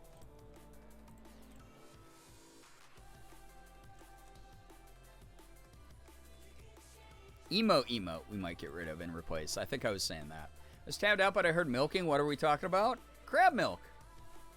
Very fresh. Especially if you live in a coastal town where you can get it directly from the teat. The milk waves on the milk beach with the milk crabs. Don't you ever touch our child. The crab milk is kind of like a, yeah. I think it's like so embedded in the deep lore of this community now that like, yeah, it would feel sinful to get rid of it. Kind of sad. We're milking robots. Well, that's just, I mean, that's a modern solution to a milk shortage problem that this community has had for a while. We tried crabs for a while, though. Milking a crab sounds very dangerous. No, look at the little smile on that crab's face. It's happy. If it doesn't, it's like a cow. If you don't milk it, you know, it's in pain. So, yeah, you know, a little bit of science here tonight for you. He's too cute and oh whoa, I will cry if he leaves. Ironic you say that, though, because I think me invoking crab milk here is the first time the community's used crab milk as an emo in, like, months. Which was, ironically, the reason that I almost removed it to begin with. Was I was like, nobody is using this emote. Because I get to see, like, the emote usage. And no one was using it. So, if you really like a certain emote, you got to use it. You got to keep it alive. It's like, you know, Tinkerbell in the movie Hook. Or I guess, like, just in Tinkerbell lore. It's like you gotta clap for the emotes by using them. If you don't, they could go away, and I could punch my microphone like I just did. And that's scary and violent. I use crab milk during ash raids. Do you? That's good, though. It's really funny because crab milk is from a time before I knew Ashley. And those of you who don't know Ashley Robato, my friend, she's, she's like, got a lot of crab emotes. I think. Not a lot, but she has enough. I bet the top emote right now is Gerb Hole. I'd have to check. I actually don't know what it is. We break crab milk out like a fine wine for special occasions. It's the fine china. I believe in crab milk. I do. I use it during crab milk, like crab talk, milk talk, and occasionally moments of sip/drinking anything. I bet it's Gerblove. Gerblove is up there for sure if it's not number one. That's a good one, though. V-card. Yeah, keep V-card alive. That one, yeah, I haven't done a Pokemon card opening stream in way too long. This week, though, I was just telling Morgan I'm probably going to do a card opening stream this week. I don't know if I'm going to start with Pokemon cards or I'm going to start with the Final Fantasy ones. But either way, you're getting a card opening stream sometime this week. That should be fun. That's going to be another good yapping stream. Gerb Morgan gets used a lot when we raid Morgan. Gerb Toilet gets used because y'all, anytime toilets or poop or anything's mentioned, I get hit with those. Gerb Bread randomly gets used like a decent amount, honestly. Just random, like people just randomly use it if I just say bread. Gerb Leaf obviously gets used. Touche doesn't get thrown in my face nearly enough. I'll say that. I love her. The Gerb Toilet. Slade killed that one. That one was so good. Gerb Bonk. That gets used occasionally. Gerb Ha gets used on me every now and then. Gerb Chaos is one of my favorites. I love that. That's how I imagine myself in my brain. All 5'5" of me just being like, like all the time. That's me. Yeah, Jean-Lu. Gerb Toilet came out a lot when I was on the Jean-Lu date. Did y'all know that Arapaima secrete milk from their heads, and we don't know exactly why or if it has any effect on their offspring? It's not actually milk, but does contain certain hormones, including prolactin. Sure, I actually did know that. But thank you for educating the community, because Arapaima are just cool. I use Gerb Gun a lot. Yeah, Gerb Gun is definitely one of the top used ones. Gerb Fluster, ironically, does not get used ever. Even when I'm actually flustered. Like, it's maybe used, like, a couple times a month. That used to be the go-to whenever someone would like, drop, like, a bunch of subs or, like, a big tip. Would be, like, when I was like, hey, whoa, wow, that was a lot. What are you doing? You know, like, kind of stuff. People used to hit me with, like, just rows and rows and rows of Gerb Fluster. Which is why it was made in the first place. And it's okay. Maybe we're using it less because you are actually budgeting for once, like I wish you to do. I haven't looked through these emotes enough. We got bangers in here. This is what I'm saying. We got some goddamn great things in there. One of my favorite unintentional things from never having a lot of money to commission Slade, who did a majority of the emotes. Some of those are by a couple of different artists as well, but I in my about section on stream I have everything credited, and then also tried to get credit on as many of these as I could, but you get to see my hair transformation journey. So all the different hairstyles that you see, you might be like, why the heck does this one have blonde hair? Why does this one have a streak in its hair? Why does this one have a hairstyle that is like way shorter than what Brian has? They were all from different eras of my hair. So you get a hair adventure journey history being told. I think it's because you don't actually Gerb Fluster the same way as much as you used to. I think, and part of that is because I am no longer allowed, both because of chat and because of my therapist, to say that was too much. Because that used to be the thing, right? oh, hey, someone gifted 10 subs. Oh my god, that was too much. And to me, internally, it's still too much money. But again, it's like what Shira was talking about saying things out loud till you believe them.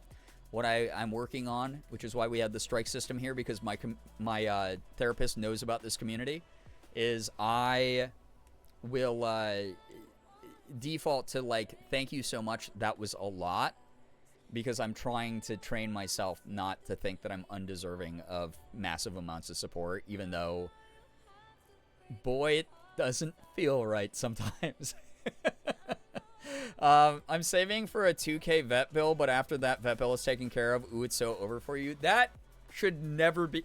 You, after dealing with something like that, I hope that everything goes okay, by the way. Really hope that you're able to get to that 2K very quickly. I should not be the next in line. No, that's not how that works. I think this is my favorite. Girbeagly, so the history behind that one was a Girbeagly original. I was playing a game called Dinosaur Fossil Hunter or Dinosaur Fossil Simulator or something, where you go out and you have to excavate fossils and then clean them off and everything like that. Hairstory, if you will. So I had access to a drawing tablet in game, and so I drew that little guy, and I was trying to be funny and just make like a sentient looking weed leaf smoking a joint wearing sunglasses, and I forgot what a weed leaf looked like partway through drawing it, and I drew more of a maple leaf. So the joke for a while was like, hey, if you're getting Canadian in chat, whenever we were talking about weed, it was when I was a lot less open about weed usage and would just joke around it, and it was like way less destigmatized here. We used to have a sub goal back when I had like over 1,000 subs. That was, if I ever hit 3,000 subs, I will, we called it Weedgate. I would admit whether or not I still actively used THC. But yeah, that drawing is the result of Dinosaur Fossil Simulator, or whatever the name of the game was. So I bought that game for my boyfriend. I hope he enjoyed it. I get paid Tuesday. This is a threat. I'm doing it for Becca. You better do it for Becca, not for me. But yeah, it's yeah, it is what you think it is. Girbeagly. But it can also be, yeah, used for describing Canadian incidents that are unrelated to recreational substances. Weed leaf. Yeah, it was supposed to be a weed leaf. Now we have a slightly different quote 3,000. Yeah. Now we have a different goal at 3,000. So if anyone wants to contribute towards, my sub goal of 3,000 subs, we'll see. Hi, is there any butt left? Maddie, hello, hi. I hope you're doing well. I just beat the game Spray Paint Simulator, so I'm kind of just vibing and yapping. We had a long, like, hour-and-a-half yap session at the beginning of stream. I beat the game in, like, an hour and a half because I'm a gamer. Now I've just been yapping more, which I think I'll probably just yap with y'all until I wind down here. You smoke weed recreationally or Canadianly?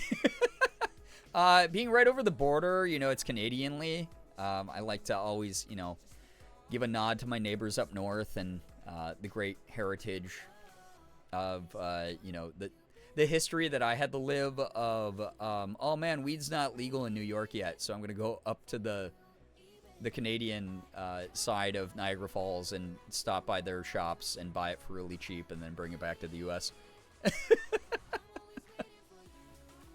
The great heritage, yeah. Abby, hello, hi. I'm doing as well as I can while going through a rough-ass breakup. Maddie, I'm so sorry to hear that you're dealing with that. That is the frickin' worst. That's the pits. Sorry to hear that you're dealing with that. But I hope that tonight's vibe is good and all the nonsense that we talk about is a good distraction. We spent the first part of stream, the first like hour and a half, talking about everything from socialist politics and the unfair capitalistic skew of the world and being anti-bigoted here, and then all the way to, I don't know what else. Well, we talked about like some goofy shit as well. And then while I was playing Spray Paint Simulator, we were talking about like Studio Ghibli movies and how Don Bluth fucked us all up growing up. And now we're here talking about weed, which is really funny because here's if y'all want to know about like the trauma that I experienced because of YouTube and like being in the public eye. It used to be that, like, especially because, like, the audience used to be a lot younger back in the day. It used to be, if you talked about, like, even drinking, you'd get, like, some side eyes. And if we had ever been like, oh, yeah, we all talked, you know, we all smoked weed when I went over to Ethan's house or whatever, like, people would have, like, actively tried to, like, cancel us. It was very weird, very puritanical at times. And obviously, it's like people who have the time to sit around and watch like a bajillion hours of YouTube sometimes come from like privileged or sheltered backgrounds where like maybe they run a little bit more on that kind of mentality.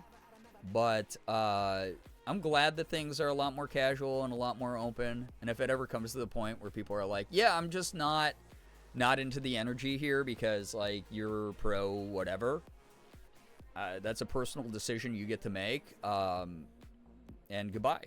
Sorry that we don't align on something that you consider that important, but at the end of the day, I'm just a person doing the best I can and existing in a world that I've tried to make sense of in the ways that I can. So that's kind of that on that.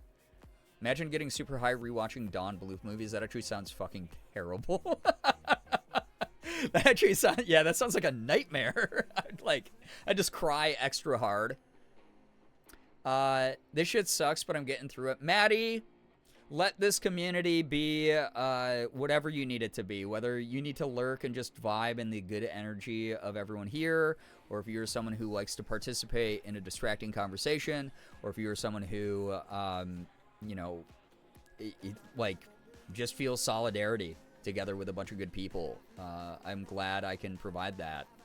So, I occasionally partake of an herbal remedy myself. I too am a cultured individual. Weed my beloved, I miss her. THC makes me sick now, and I'm getting old. That's actually, they were doing some research into that people who use marijuana regularly sometimes will experience random nausea. So it's something where it's like everything in moderation, right? It's like if you drink every single day, even if you're only drinking a little bit, you're still going to be putting a strain on certain organs and certain aspects of your physical health.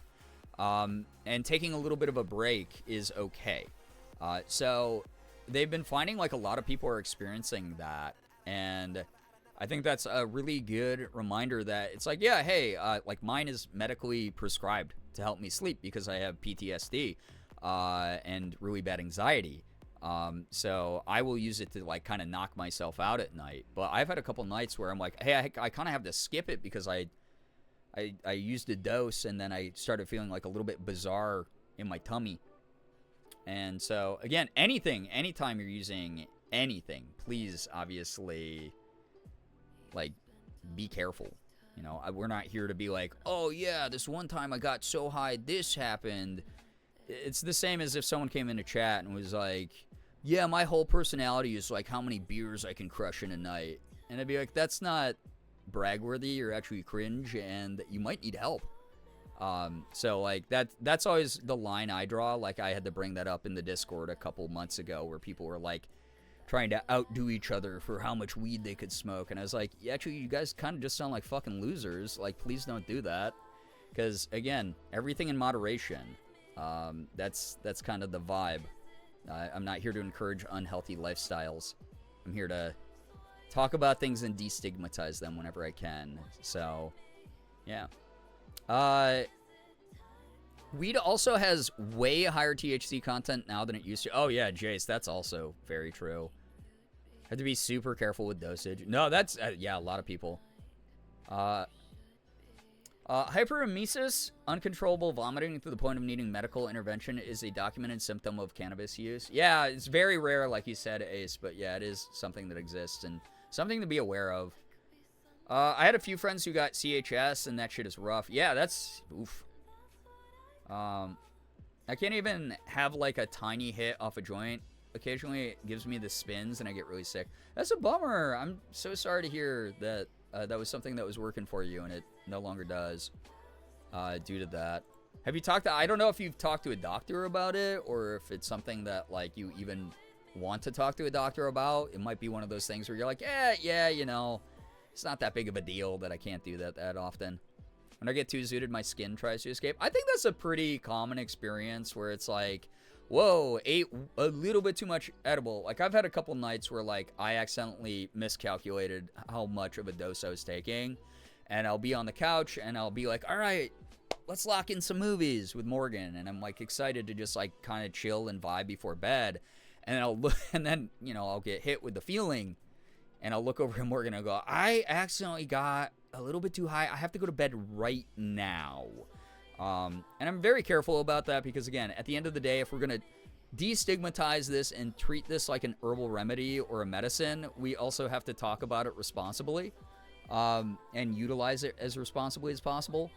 But because, again, it's like, I don't know. I don't want someone to come in here and be like, yeah, I just drank an entire handle of vodka by myself. Like, no, dude, you're not cool. You're freaking me out a little bit. That kind of pisses me off. You'd, like, very brazenly, you know, talk about substance abuse in front of people who might be recovering addicts or things like that. That always sucks.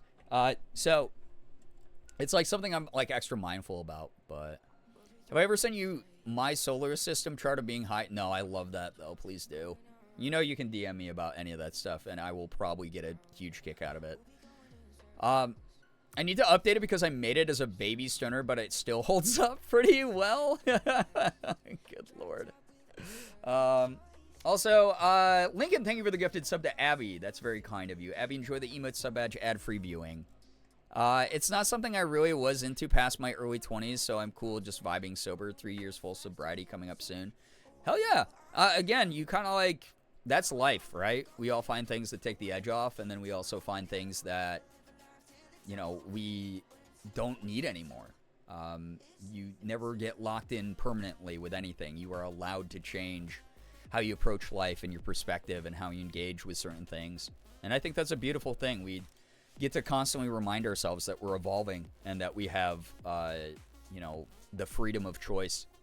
So that took forever to do without having to pay the Apple tax. Thank you for your dedication, Lincoln. It is such a pain in the ass that is even a thing, right?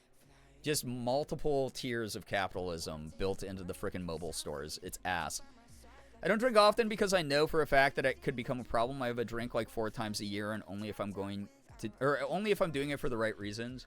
Yeah, I mean, I'm someone who's definitely backed off in that way. I think the last time I went crazy, and it was just mainly because everyone was having a good time and it was very social and I was still in control, was Ethan did his hometown show of his live show in Portland, Maine.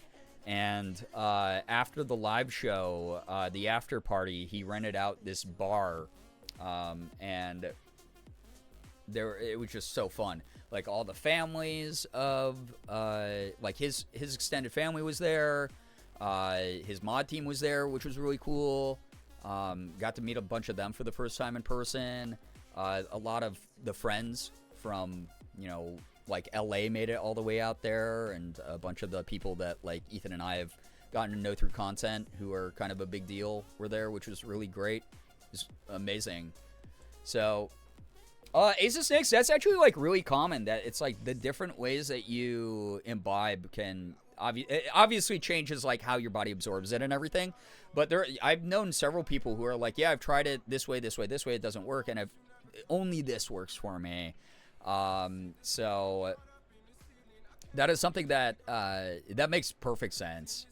Of course it was Ethan's fault, is like good Lord. Abby, also, just because you, gosh, I know you haven't been around for a while, I have to time you out talking about that kind of stuff because, again, we're not here. You literally were just talking about starting college soon, and I just can't have people who are underage talking about crap like that, especially on the internet.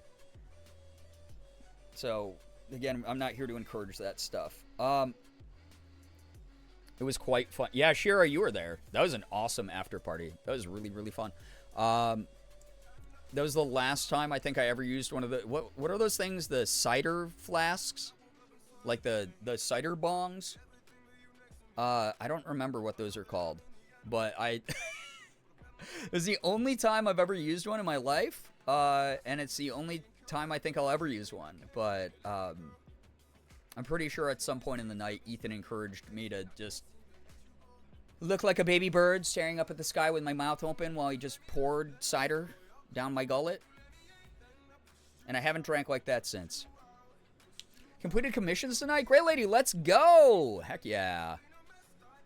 I don't know what those are called, but I know what you're talking about. Yeah, I have no idea what the hell those are called. Lincoln, get some good sleep. Thank you so much for hanging out.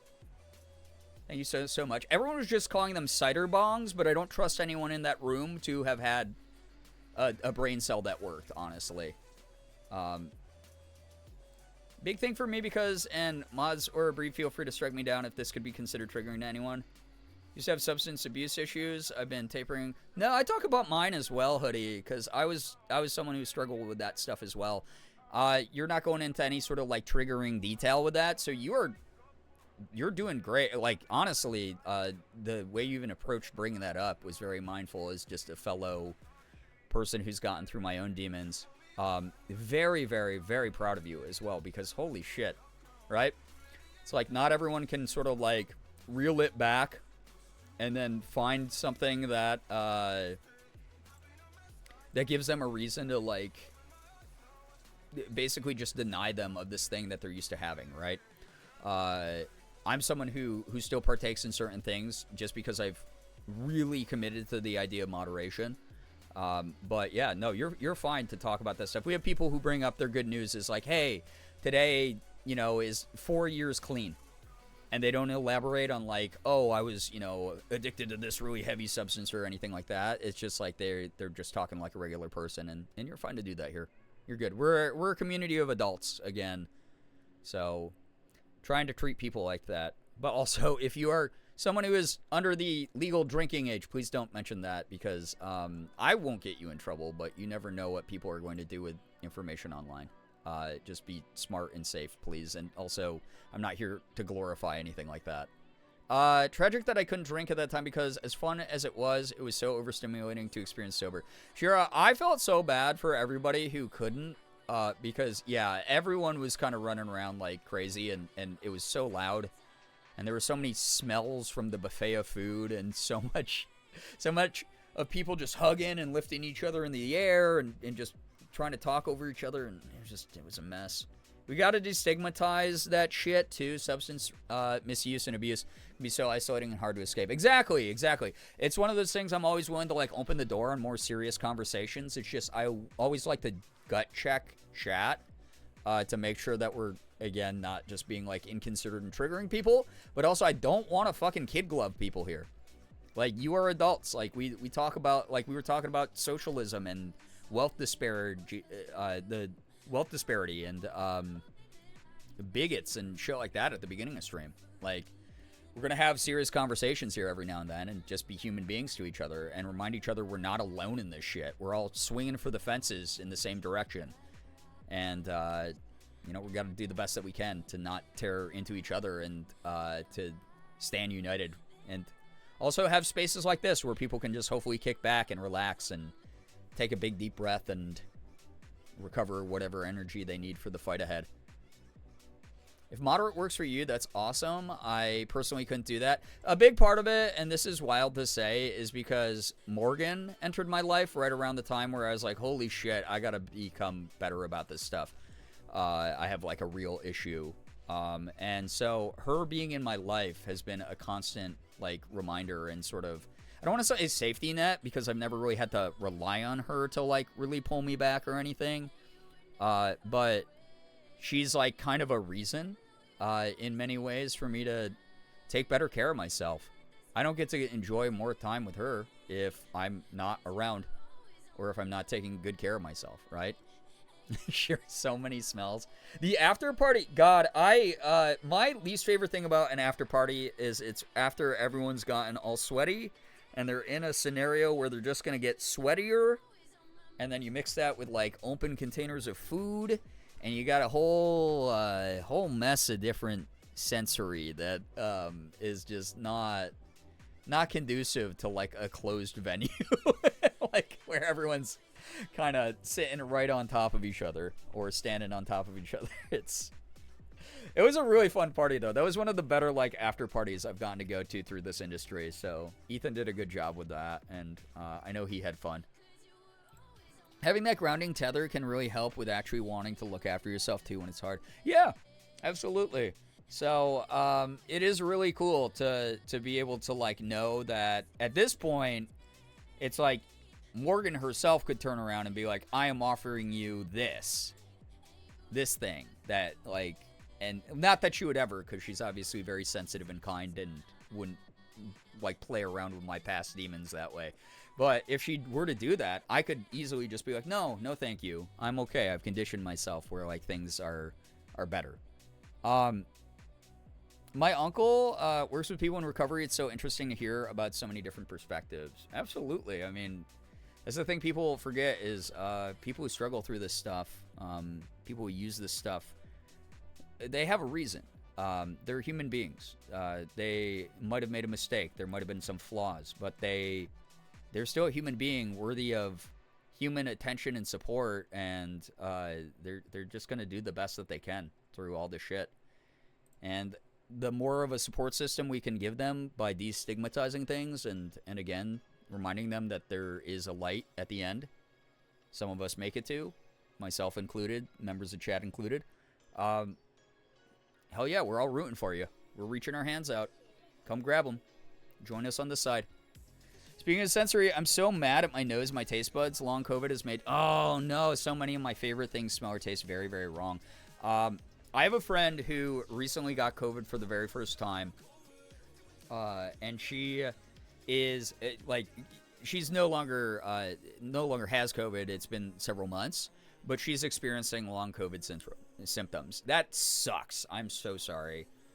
I miss sweet tea and Skittles. That is awful. Yeah, that is so evil. I'm sorry that you're dealing with that. You're not alone either. There's multiple people in this community who unfortunately have come up against that.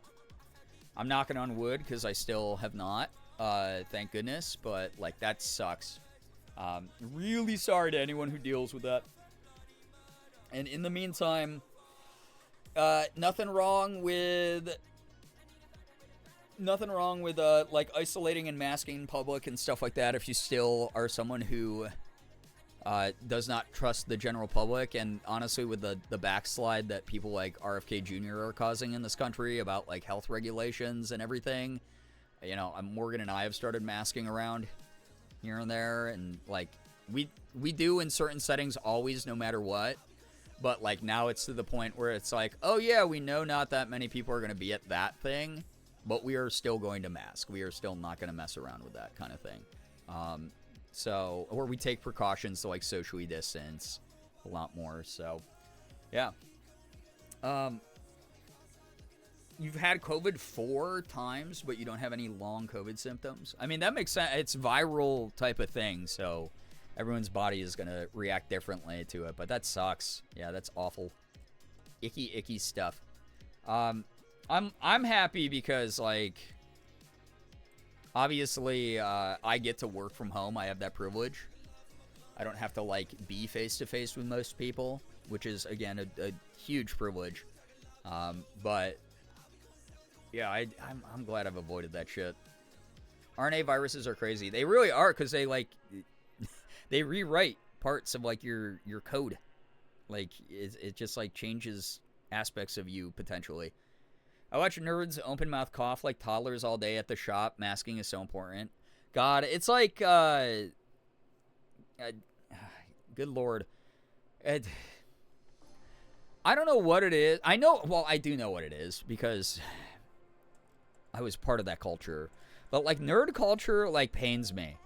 Because it's a lot of the time, it's oftentimes people who, they really pride themselves on, like, their intellect, right?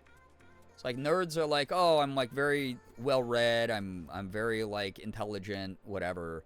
But they lack the social intelligence because, like, you know, you're a nerd. You're either an introverted person who enjoys your alone time, or you don't have the social skills to make friends as easily as like extroverted people or people who have a little bit more perspective or experience in the world. And that sucks, right? And so it's not entirely systemically their fault, but also at the same time, learning social decorum by being around people is like an observational skill that you don't necessarily have to participate in to pick up and understand. Especially when other people are like, hey, it is not okay to open mouth cough into someone else's eyeball. Right? That's the way it is. Never stop masking full time. As an immunocompromised person, the world's scary and full of germs. Absolutely. And that's the other thing is, like, right now my sister is going through like immunotherapy stuff, and a cold could take her out, and that's a really scary thing for me. So I've been like extra wary about that kind of thing, because obviously I go see her and my family, and I do not want to I don't want to do anything that would complicate what she's going through, you know?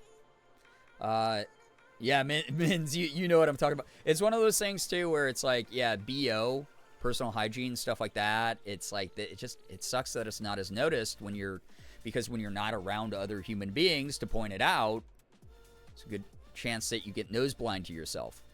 And it's a bummer. So, yeah. Yeah, Shayna, probably a good idea, definitely, to re-equip the mask if you're someone who's maybe suffering from a condition like that. For better or worse, my only long COVID was worsening my extant chronic illnesses to diagnosable levels. Oh, gosh. Somewhat silver lining in the sense of, like, hey, now I can get help for all this other shit.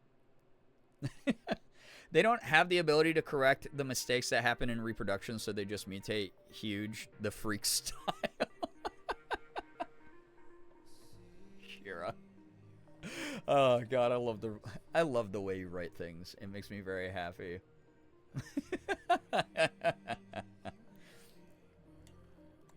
Yeah, Abby, I mean, as someone who obviously went to college 8 billion years ago in the dinosaur times, it's like I think about that stuff a lot, where it's like, God, thank God I'm not a student now. I don't want to, yeah, I can't imagine dealing with that, navigating that. I don't think I'll ever stop masking in airport. Oh, I mask in the airport, I mask on the airplane. 100% of the time. Holy shit, you're in a small tin can with coughing children and men who don't wash their hands after pooping. Yeah, I think I'm gonna be wearing the one thing that's keeping me from like breathing in all that, right? In like circulated air. So that's how I am. That's my philosophy as well. Especially my most recent trip to the fucking airport, dude. I told y'all those stories about, there was a guy who, like, men don't pay enough attention to, like, take care of themselves in airports. Airports already bring out everyone's, like, internal anxiety and make them all, like, the craziest version of themselves. But, like, oh my God, dude. Watching a man wash a shoe and submerge it in water in the airport, and another man, while I was at the urinal, walk up next to me while on a full FaceTime call with his buddy debating politics while he whipped out his wang to pee in the toilet. What's going on? I know those guys were not, like, what? You know? Good Lord, dude. Kettle, hello, hi. Welcome. Yeah, that story, yeah. Man submerging an entire shoe into the sink in water. Like, that was weird. Oh, airports. Anyway, I just noticed what time it is. I have to go. It's late. It's late o'clock, and I'm really, really happy to have you here. But you should also go do things that are more productive than watching me ramble about stuff. Airports sound foul. They're insane. It's the place where, like, common sense goes to not just die, but to, like, I don't know, just, it was never invented. Turns out music isn't colors for some folks. Yeah, synesthesia stuff. Oh, I see they're above in chat. Yeah, you said that you. Yeah, I did narc on you, Shira, that you do have synesthesia. So, yeah, if a bunch of community members start yapping to you about that, there you go. Enjoy. I know you like talking about that stuff. Okay, Tattletale, listen. We got to destigmatize this as well, so that you have more opportunities to just yap as much as you want about it. Not that there was any limits before, but like now there's like a reason to. Thank you for streaming. No, thank you for hanging out here tonight. I needed a chill night. Spray paint sim, always like just very laid back energy. Thank you for keeping us above 400 subs as well, everybody. That's really cool. Going into a brand new week in a brand new month with 400 is wild. Maybe we'll hit 500 again this month. That would be sick. I owe y'all like 6 fem streams. Hopefully the next one is tomorrow, because Morgan and I will not be splitting a streaming day like we did tonight. But thank you to those of you who went to Morgan's stream and supported the hell out of her, because damn, she deserves it. And again, it's her birthday month, so please keep supporting the hell out of Morgan. She's fantastic. And if you don't follow her already on Twitch or TikTok or Instagram, she's very active in those places. She's also on Blue Sky. She's also on YouTube. Please go check her out everywhere. I started making TikToks again as well. Go follow me on Blue Sky and Instagram. It's the socials I'm the most active on. But I'm going to start posting semi-regular to regular TikToks. I put one up last night randomly when I got back from the barcade with some friends. And maybe you'll enjoy that content. It's mainly going to just be silly, goofy shit and me like checking in. Since I have not been able to commit to like just making random update vlogs.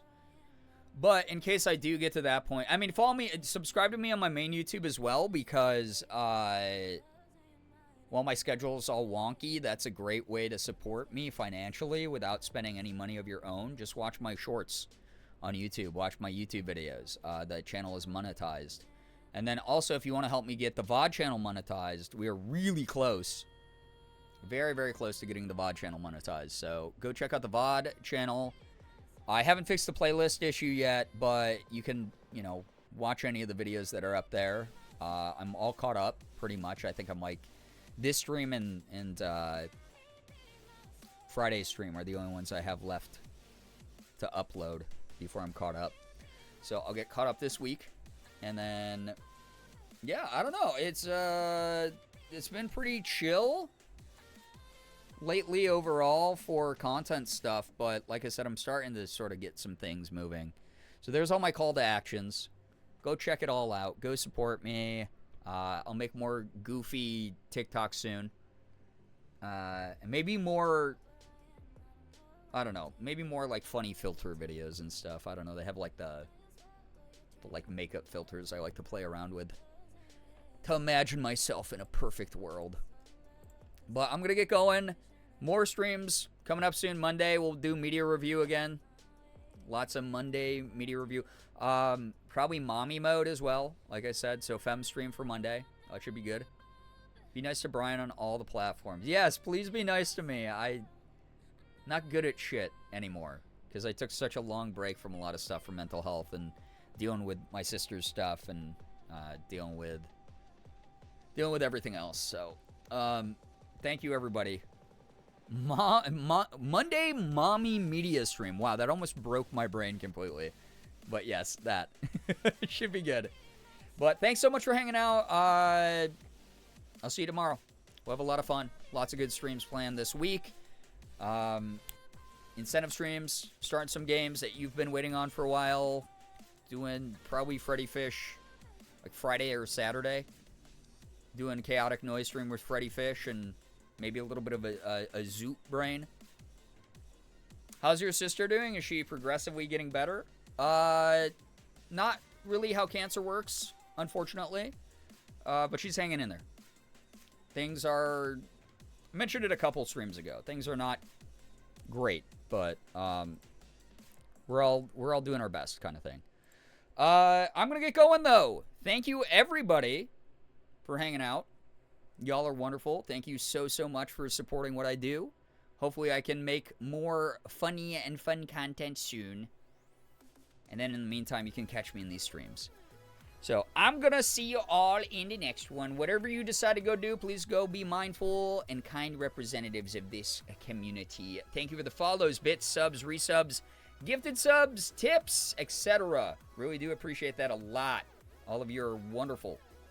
Thank you for keeping a roof over my head. Stop threatening me with your money as well. Anyone who's like, I'm budgeting right now, but next time I get a paycheck, don't do that. Or I'm gonna pretend that's your voice every time. Every time you write anything in chat, I'm gonna be like, oh wow, yeah, today my good news was that I made myself a sandwich. Oh great, good for you. Cheers, love. The cavalry's here. Pee pee poo poo. Oh my god, thank you for the 100 bits, but also pee pee poo poo to you as well. A greeting of our people. You're all awesome. Thank you so much for chilling. Thanks for the chatting. We had a lot of really good talks, everything from super goofy to very serious, and I really appreciate you for that. What if that is my voice? Well, I am a professional voice actor after all. So I thought we already all sounded like Kermit in your eyes. Yeah, but that would be like the first step towards going to the full Kermit voice. You gotta like start like this, and then it gets a little bit closer and closer to the Muppet Show. You know, like that. So there you go. If you sounded more Canadian, that would be a 10 out of 10 hoodie impression. I can do like, you know, I can use the phrase stundars that they say in Newfoundland. So, as I'm trying to think, what's some like other good Canadian stuff? No, I'm gonna be here forever. If I gotta close the door in your face and go, okay, on your way. Yeah, wrong province, I know. Thanks for vibing. Thank you for using your time here. Whether you lurked or you chatted, you are amazing. Really do appreciate you. I hope that you all have an absolutely wonderful morning, afternoon, evening, night, whatever it may be for you. Thank you for being super respectful during the more serious conversations we had here tonight. Really appreciate just how mindful and awesome this community is. I feel like the general goal here is we want to uplift each other. We want to include each other. We want to support each other. We want to remind each other that humanity is not all bad, that there are pockets of us here all throughout the world who are trying to just band together and do the best that we can. And some of you might not realize, but you just being yourselves here might have uplifted someone else who's like lurking. You never know who's watching. You never know what's going on in someone's life where a single phrase could turn around their whole day. So I'm really grateful. Thank you so much. Thank you for vibing. We're walking to the car. We're standing at the car. Yeah.